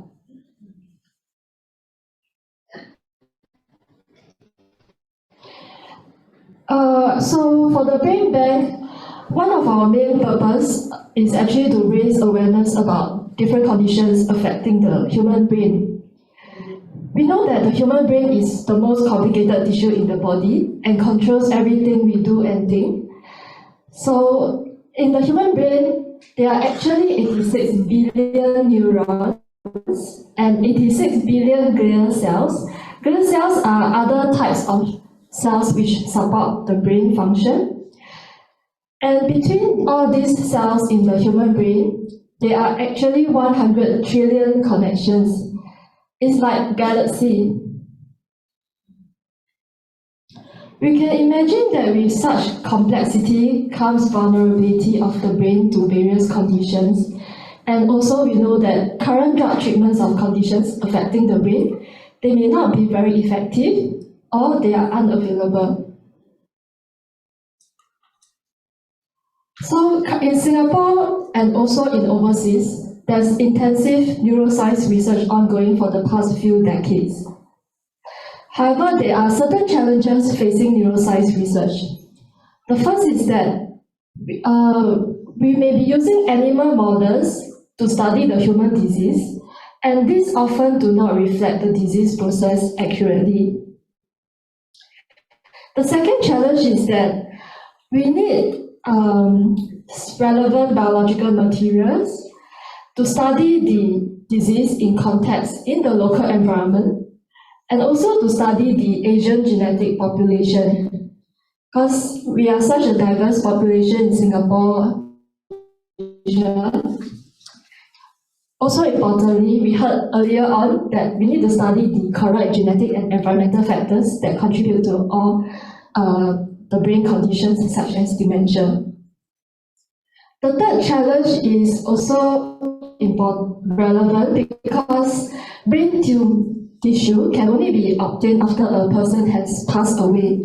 There's no way that we can obtain human brain tissue when the person is still alive.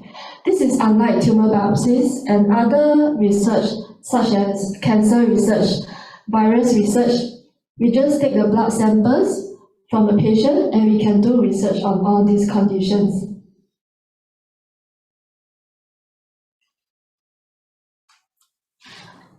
So, for the Brain Bank Singapore, one of the conditions which we'll be looking into will be dementia because it's an increasingly prevalent condition in Singapore and also across the world. What do we wish to achieve from research on dementia?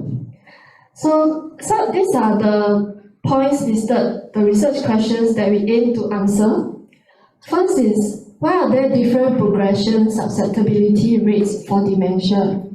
We know that different individuals, they have different risks for developing dementia, such as young onset dementia, and also different progression rates. The second question we want to address is also important, as mentioned earlier on. Can we identify early dementia biomarkers for detection? Because detection is always better than treatment. The third question we want to address is to study the population based on the genome-wide association studies. What are the different genetic risk factors? Because research studies have shown that Asian brains and also tissues that are from different populations, Caucasian populations in the US and also in Europe, we may have different genetic risk factors that contribute to developing of dementia. The fourth question we want to address is to identify precisely genetic and molecular targets so that we can develop personalized or precision medicine.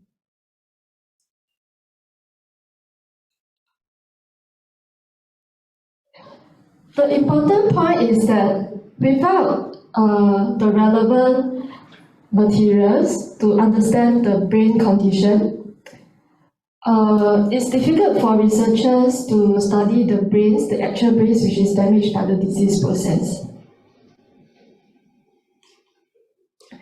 So, which is why we have a brain bank in Singapore set up, like Sister Esther has mentioned previously. Brain banks are established overseas in the US and also in Europe for a few decades.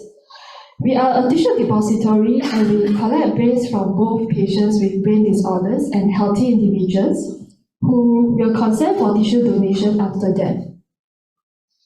These donated tissues will help provide a better understanding of how these conditions damage the cells, and is to help us to develop new therapeutic treatments for future generations.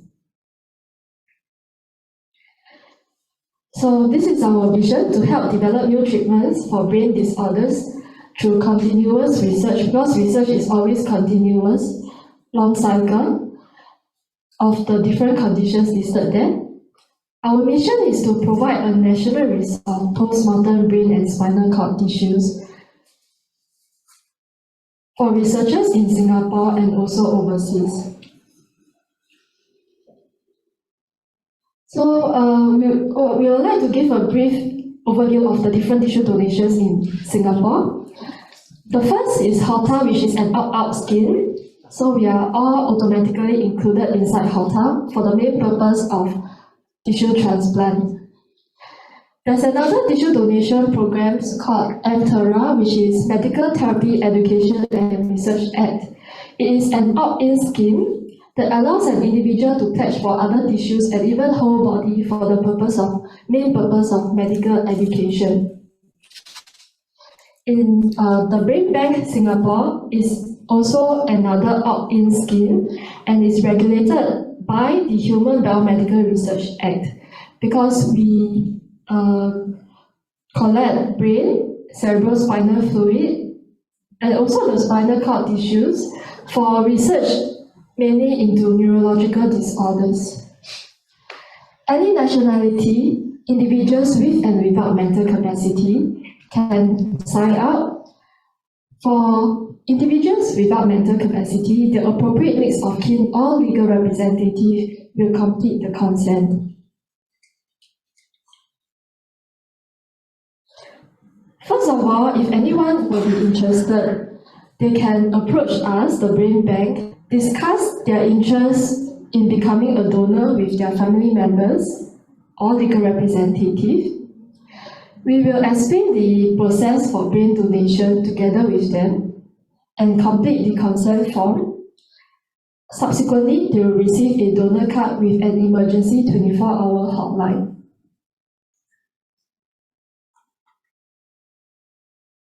The procedure for brain donation after death is that the next of kin or healthcare team will contact the Brain Bank on the 24 hours emergency donor card as soon as possible. Subsequently, the Brain Bank team, consisting of me and also Julian, we will follow up with the arrangement such as the death certificate.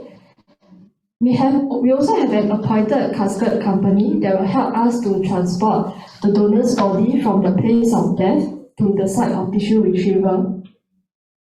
The tissue retrieval will occur at either SGH or NUS.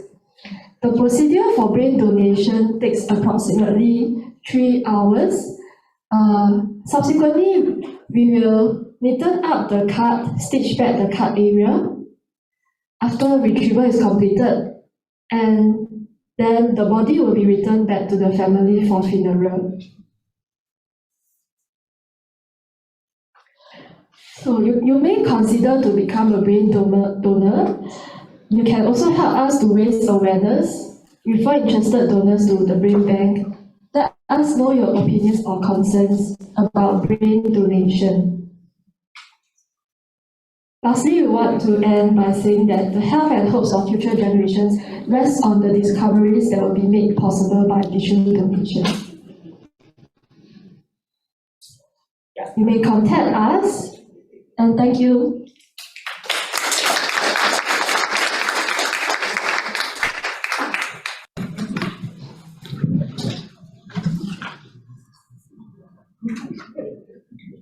Thank you, Joan, for the talk. Now we have come to finally the Q&A session, and there are lots of questions that have been coming in online, and I'm sure there'll be a lot more that will be coming from the audience here in UT as well. Can I invite all the speakers to take their seats on stage, please? Mr. Tan, thank you. So a gentle reminder to those of you joining us from Zoom, do post your questions in the Q&A box. And if you have a specific question for a speaker, then use the @ sign and put their name next to it so it's easy to identify. Remember, if you don't want people to know who the question's from, you're shy, then you can click the send anonymously box, then it won't show who it's from. For participants in the seminar room, please raise your hands if you'd like to ask any questions, and the LMI staff will pass a microphone to you. Some of you, if you prefer to ask questions in Chinese, many of our speakers speak Chinese. Obviously, I don't, and that's why I'm going to pass this over to Esther to moderate the session. Thank you. Okay, I just want to thank all my fellow, voice not enough. I'd just like to thank you guys for sitting through and being here with us on a Saturday morning to learn about dementia. I would like to thank all my speakers here from the various organizations, basically Simon, especially Joan for coming down, Coppin and Evelyn for being here to share your experiences. I myself, I'm going to be moderating the session. So while sitting through the talks, basically, I kind of like skip through the online questionnaire. So maybe Ling Bang down here, you all hold it first, okay? I address basically some of the questions from the on-site first. I mean, the Zoom participants questionnaire, because there are a couple of questions basically that are almost similar, for which in itself, you're going to combine those and I'm going to ask a question. And we'll probably start with Coppin first. Coppin,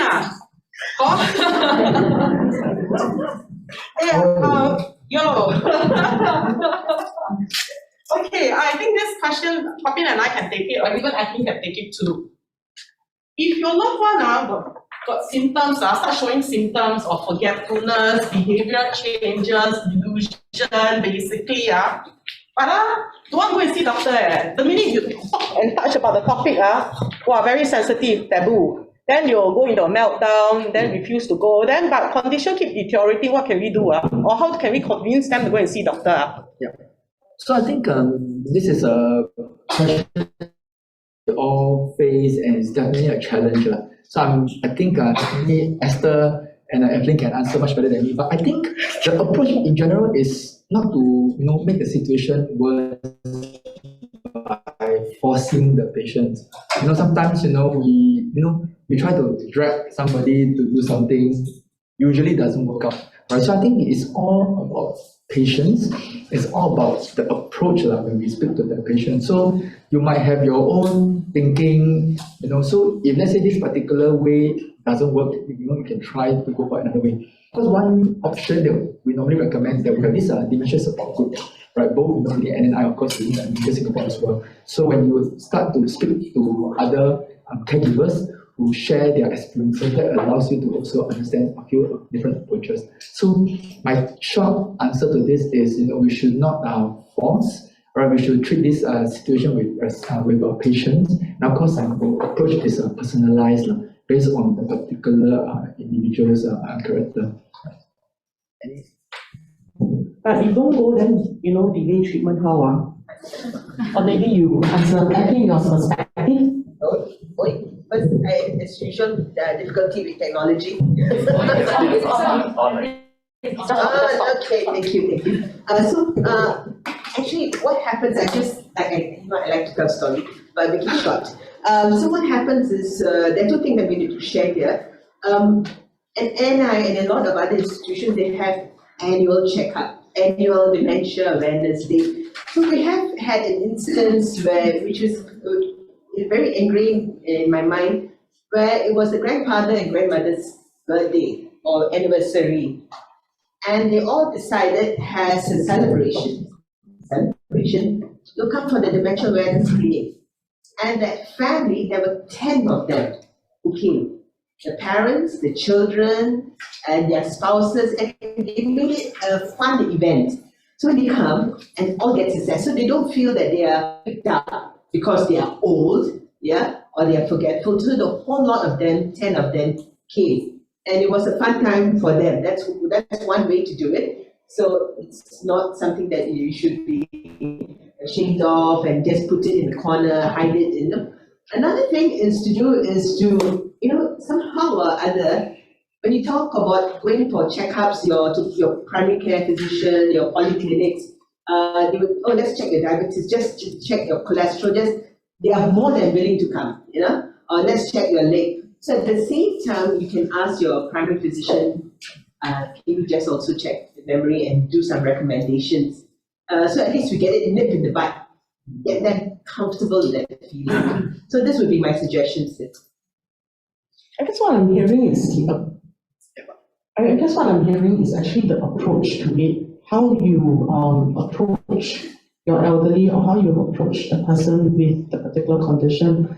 I think nobody likes to be picked on certain things, and I think there's also that, I don't remember the data I showed you about the Dementia Singapore where they did a survey. It's about the fear, It's like, getting cancer or even getting something that is not normal, basically, and, amplifying the fact that it's not normal. There is always that fear there, and there's always that concern there. So I think, I agree with Corbin and even Kathleen, I think we need to take a more personalized approach. What I say, person-centered care. The personality of a person, who does the person listen to? And sometimes it's about sweet talking the person, smile, making it into a fun event, like community event, like CC, they all have all these activities, or even Ground Center, they have these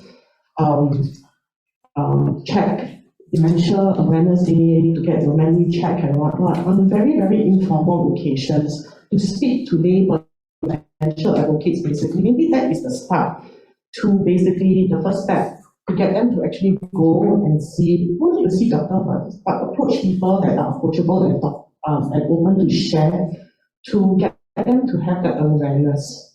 Yeah, and we can actually put things very simply. Don't go and see doctor, but it's just get everything all checked. Just make sure everything is okay. And if you can fix it.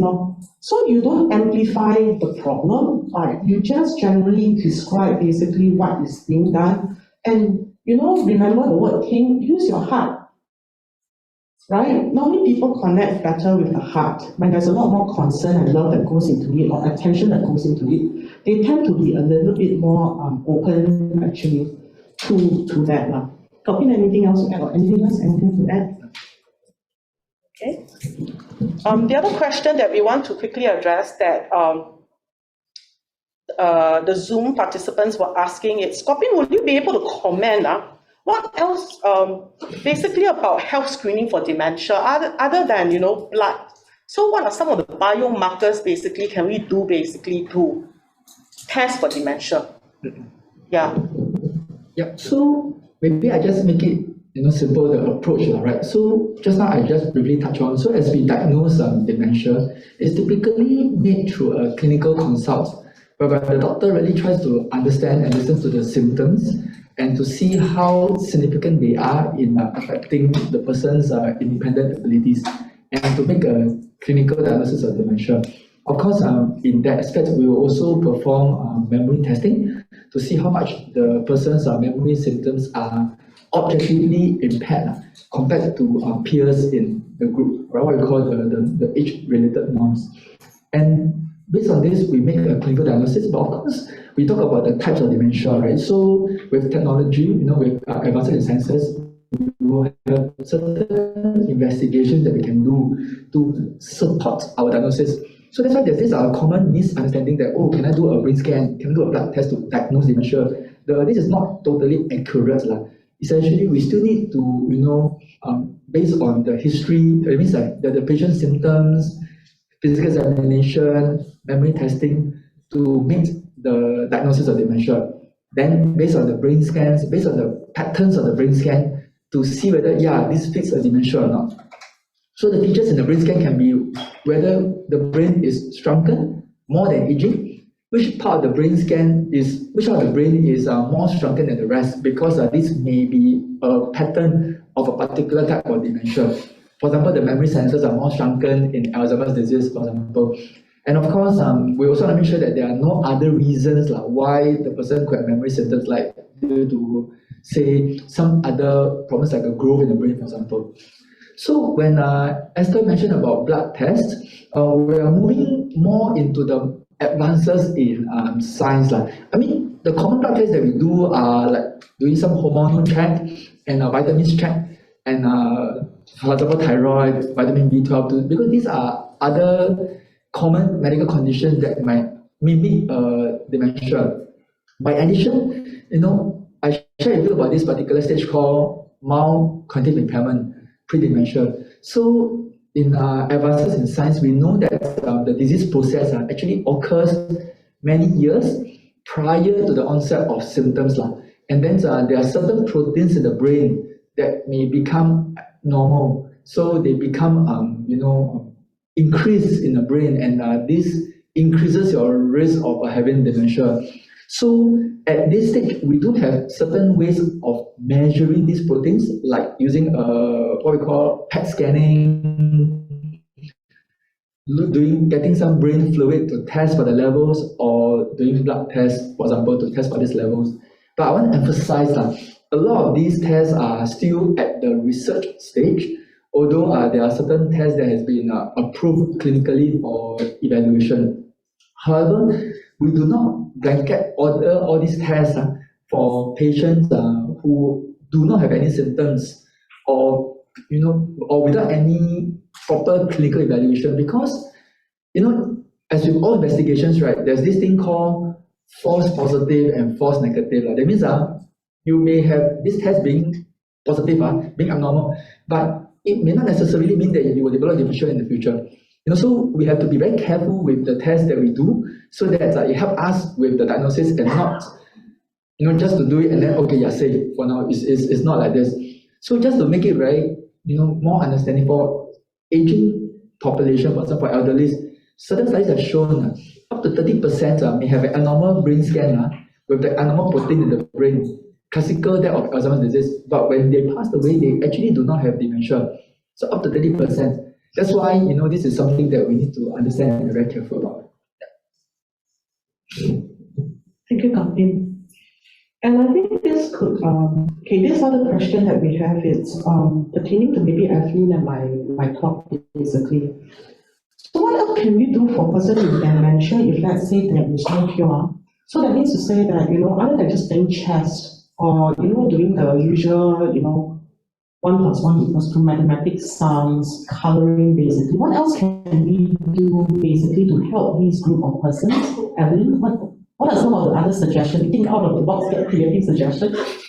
Okay, so I still come back to that life course approach. Even as you get the dementia, I will just leave it with the last page. Okay, we all are foodies. Keep the person happy. Keep giving them the colorful plate of food, and keep engaging them. If all else fails, just remember the person who is there, the person whom you grew up with, the person whom you lived with. And as long as they have what is called an emotional memory. Okay, they might not remember what they ate for breakfast, but they will remember that touch, that smile that you give. Just think of them as who they are. Is there a modified version of box exercise? Like example, I've got questions talking about Parkinson's or movement disorder persons, basically, that are keen maybe even to do box exercise. Do you have a modified, simplified version of box exercise, Simon? You mean the square stepping? Yeah. I call it box exercise, sorry, change name. Yeah, actually, like just now what I shared, square stepping exercise, 6 levels, right? 6 stages. So beginner 1 and 2 is pretty simple. Right. So so simple until we actually use that as a warming up for the actual activity. So we usually start with a beginner 1 where you can actually just do very simple, and those are actually it's like a walkthrough kind of thing, is it? Yeah. So you get the momentum going, get the participants warm up.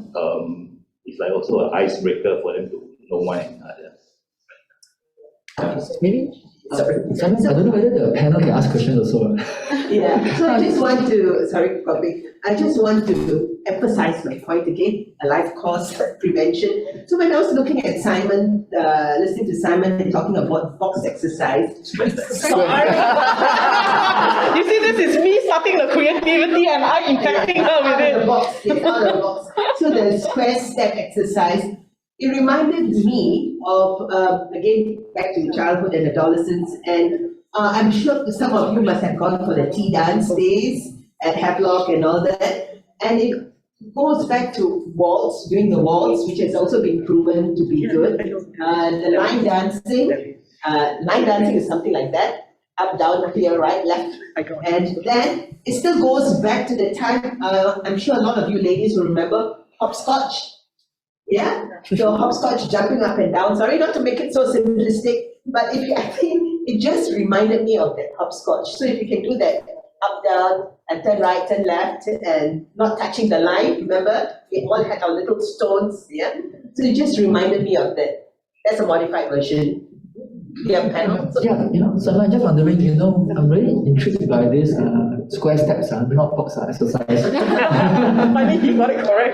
But I'm wondering whether is there any plans because to reach out to more participants in Singapore, is there a way where we can have a digitalized advice, or rather, I would say instructions, for home-based kind of exercise, so we can create our own steps at home and then we can do it.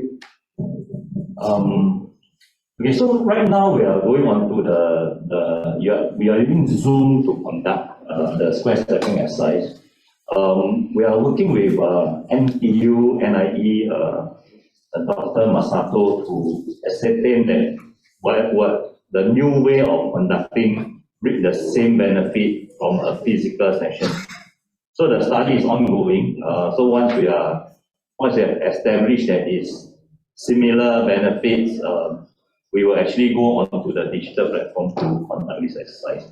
That's how we can actually scale up and scale up fast, right? Thanks, Can I just check, anybody on the floor have any burning questions that you want to ask us? Anything that you want to ask? Hey, come. The mic will be passed to you, just hang on for a while.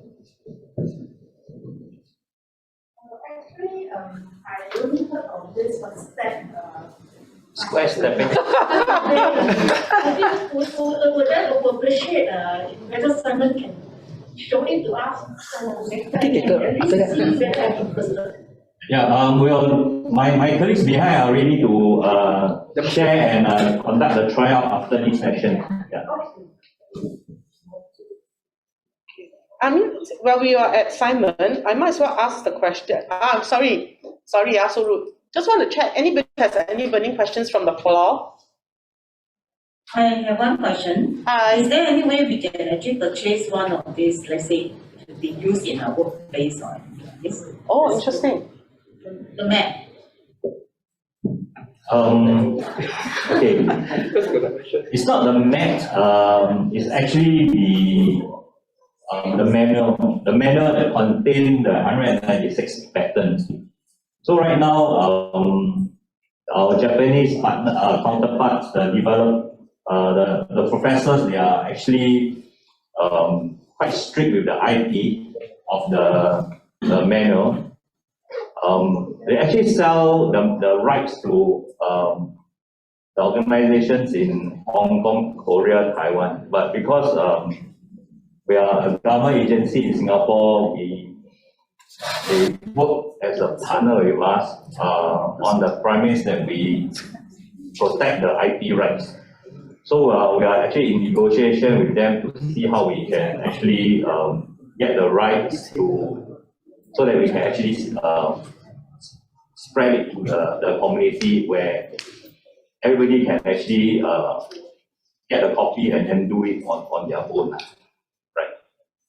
Oh, do you have the trainer kind of a session? Because there's somebody who's asking basically from the Zoom end. Yeah. Okay, so our strategy to scale up, our first level, of course, is our own sport champions, those at our sport centers. Yep. We have already gone into our second step to train our Team Nila. Our Team Nila our purple army, you see them always in the army, in the purple t-shirt. We have also started the training of the staff in the senior activity centers. So currently the senior activity centers, their model is also morphing. Instead of, they are now engaging the elderly within their own estate, not only for those underserved, underreached seniors. Right now it's open up to all the seniors within the community. So that is also another platform for us to reach out to the seniors of various, be it the underreached, underserved, or be it somebody who are on a higher SES.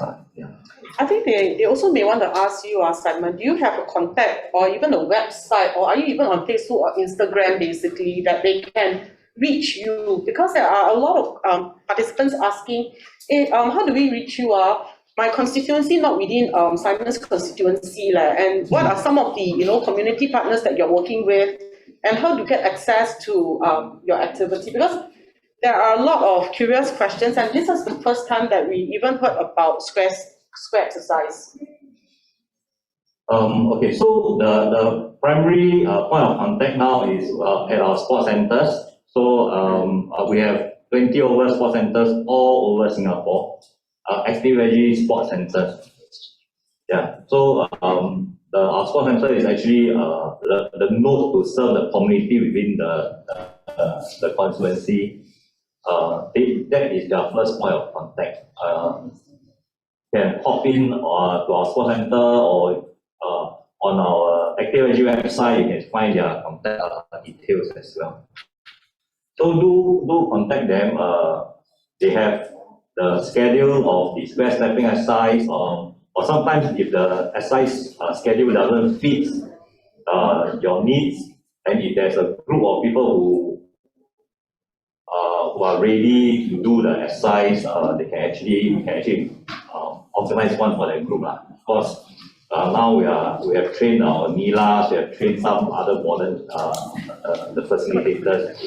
These are also people that can actually help us to lead the exercise.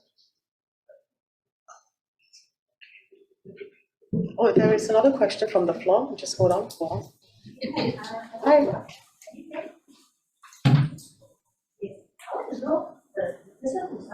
Maybe you speak into the mic, tilt the mic a bit because we can't, yeah.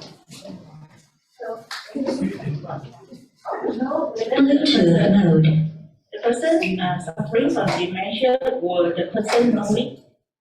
Yes. So in the early stages, basically, that Kopin was sharing about, and the two of us were sharing about, there are 3 stages to it, or we also have what we call the mild cognitively impaired stage. So the symptoms don't come unaware to the person with dementia, and that's also the reason why you face challenges in bringing them to the doctor for consult. It's not that they do not know that they have memory problem, but some of them would tell you that, oh, because I'm 70 years old, this is normal, what? But it's very apparent to caregivers or even your the ones who are looking after them, basically the caregivers or care partners, that there is really problem because things like cooking, add too much salt lah, forgot to put this ingredient lah, food doesn't taste well, or put in clothing to wash, forgot to switch on, and then say, hey, how come my washing machine got problem? Or lose the glasses and actually your glasses is actually in the fridge.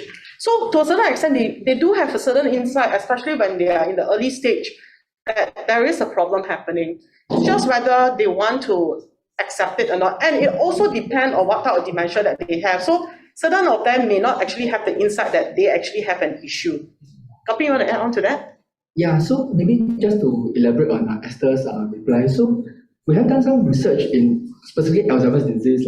So in the early stages, what we call the pre-dementia stage, and maybe in the very mild early stage, the patient have a different interpretation of his symptoms. So like you mentioned, like what Esther mentioned, he may be aware, or he or she may be aware of his symptoms, but may interpret it as being okay, being normal, as compared to people around him or her who thinks that actually this is abnormal already. So there is a medical term for this, and then we did show that this might be the early the way that they interpret it.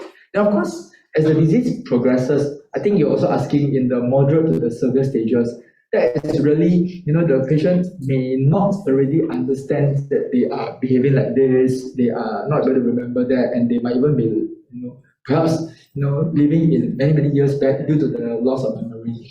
So that is our answer to your question.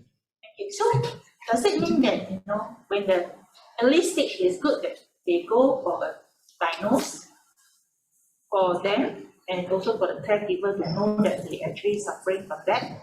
Yeah, I think that's a very good question. And of course, as with all medical conditions, early diagnosis is always good. So I shared earlier on that the early diagnosis is good because not every memory impairment is due to dementia. There are actually a lot of other reasons that we might not be aware of. For example, stress, sleep disorders, for example. And this, if not picked up, it may be misinterpreted as due to dementia. And of course, if we talk about dementia, early diagnosis of dementia is important because you get access to resources, you might be able to do certain things to slow down the decline, to prevent the onset of dementia, for example. And of course, most importantly is, if let's say you are diagnosed with dementia by the appropriate medical professional, the support that you receive from your family members, from your employers is very, very important, because I think a lot of our patients in the early stages, they are still very, very independent and functional. And I must say that, with the necessary support from your employers, they can still be gainfully employed but of course, if this is not properly diagnosed, then it gets clouded, and then it may not be the most optimal. Yeah, having said that, also to add on to what Kopin is saying, basically, if you find out earlier, and I talked about planning, is tapping into the resources, especially MOH website, HPB website, your health buddy. They have very, very rich resources basically about dementia and what about planning forward. They have just recently launched basically My Legacy. So planning forward is not about what medicine to take and what not, no. We are talking about things like lasting power of attorney, advanced care planning, care preferences, and these are the resources and these are the things that you should be planning for.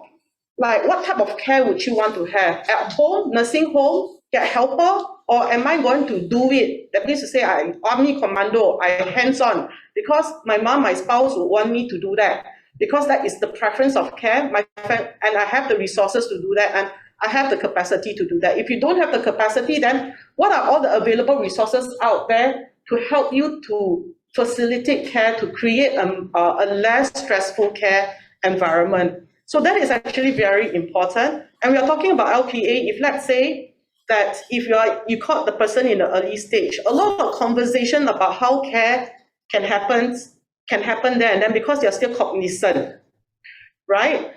And if you wait until the late stage in itself, there is no way to have those conversations already, then LPA cannot be signed.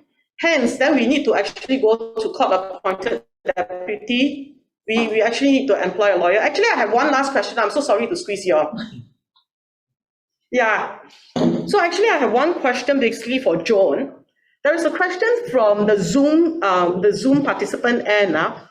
They actually mentioned about 3 donation program, right? And there are 2 opt-in and 1 opt-out option. So therefore, can I sign in for the 2 opt-in program? And hold on, just see. Yeah. Well, maybe Joan, you could kind of explain to them about the opt-in, opt-out sequence. And let's say they can do one, or can they not do the other? Yeah. Okay, so there are 3 different tissue donation programs. Actually, more than half of our pledge brain bank donors may be registered in several of the programs. So it is possible. The first is hotel opt-in. We are all inside. And some individuals have also pledged for Mtera and also pledged for the brain bank. So total 3 different tissue donation programs. It's possible to pledge for all 3 different tissue donation programs. Yeah, so this is my answer to the question. Sorry, I think maybe this is a question which a few people have also asked me. If you're already on HOTA, you're already automatically in. So why do you need to sign in for the other two Can you not programs. be linked together, is that right? Yeah. So you're already automatically in on HOTA. You didn't opt out. So do you still need to sign up for Brain Bank? Thank you for the question. That's a very good question. HOTA, Human Organ Transplant, and we are inside. Why do we still need to sign in for the other different tissue donation programs? Because HOTA is actually mainly for the purpose of organ transplant. It does not cover the regulations for using human tissues for research. There is appropriate guidelines for donating tissues for research, biomedical research. Unfortunately, because of this, we need to provide consent, we need to explain and we need to go through the donation procedures with the donor if he or she is interested to sign up for brain donation for research. We cannot automatically include everybody under HOTA because that is only for the purpose of organ transplant.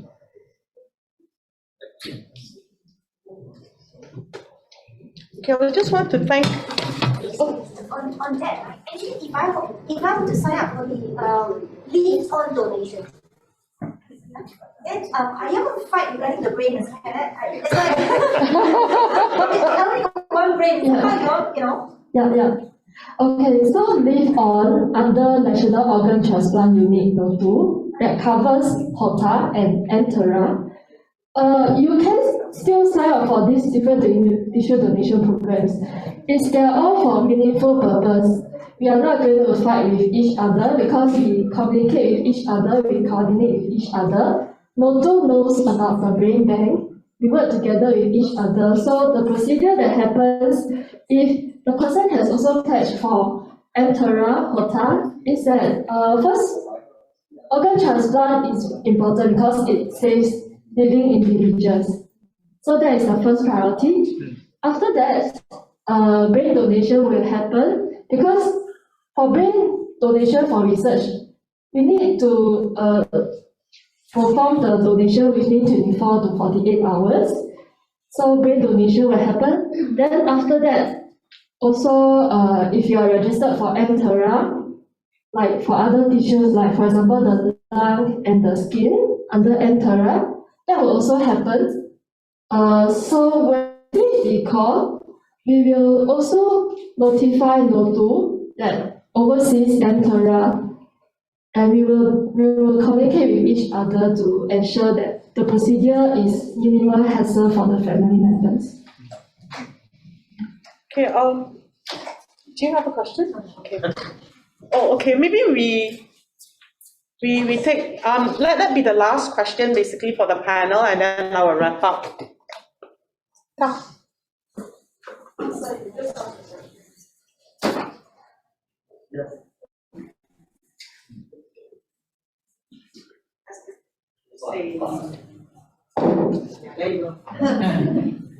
Hello, yeah. Sometimes we all have the brain, is it? Sometimes we all want to get something, is it? After that, we all get ready for that. After that, is it? Okay, ready. After don't know we have to wear already. Is it? What happened now? We all the same. Sometimes it's like that. No, I saw sometimes we all getting the thing food here already. After we all go back, they come back and say, don't know who already. It's not Lanka, I will get Kathleen to answer. Or Coffee is going to answer it. Okay, then Coffee take it first. Yeah, of course, this is a very relevant and important question. So I must reassure you that it happens to, I think, most of us here as well. So the key here is what is the process of memory, right? So when we talk about memory, I think the first key thing is you must pay attention, right? For example, I am talking to this person, but this person is thinking about something else, anything, right? So whatever I'm saying to him, he is hearing, but he's actually not listening in.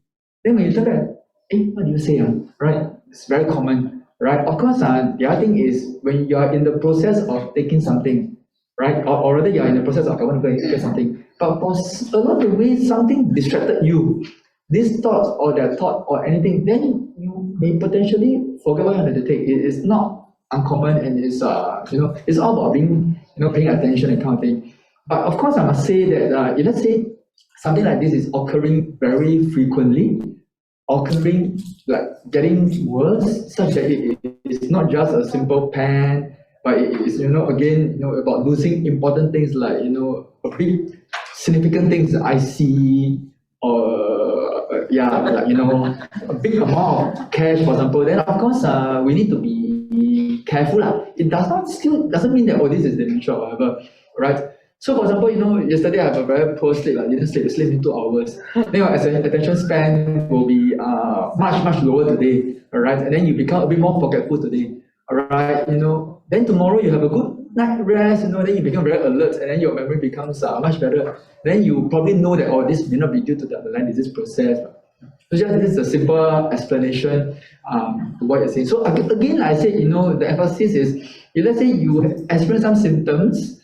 It is progressive, it is persistent, it is starting to affect your daily life and you're not sure, please consult your doctor for further evaluation. Right?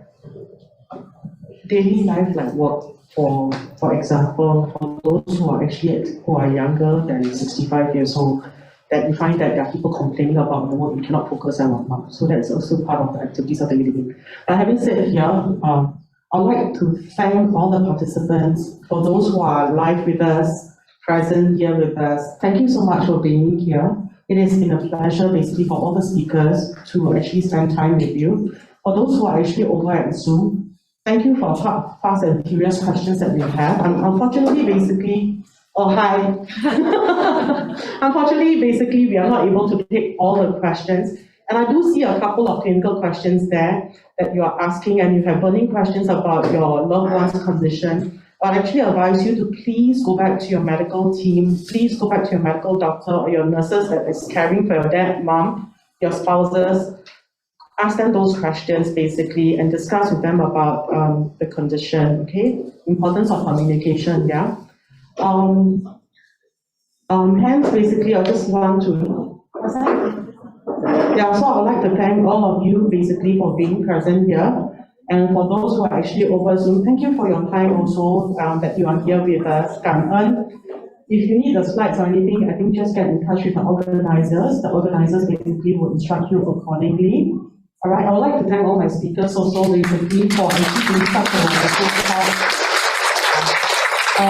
And those who are still very intrigued, and I'm also, last word, I have the last say one.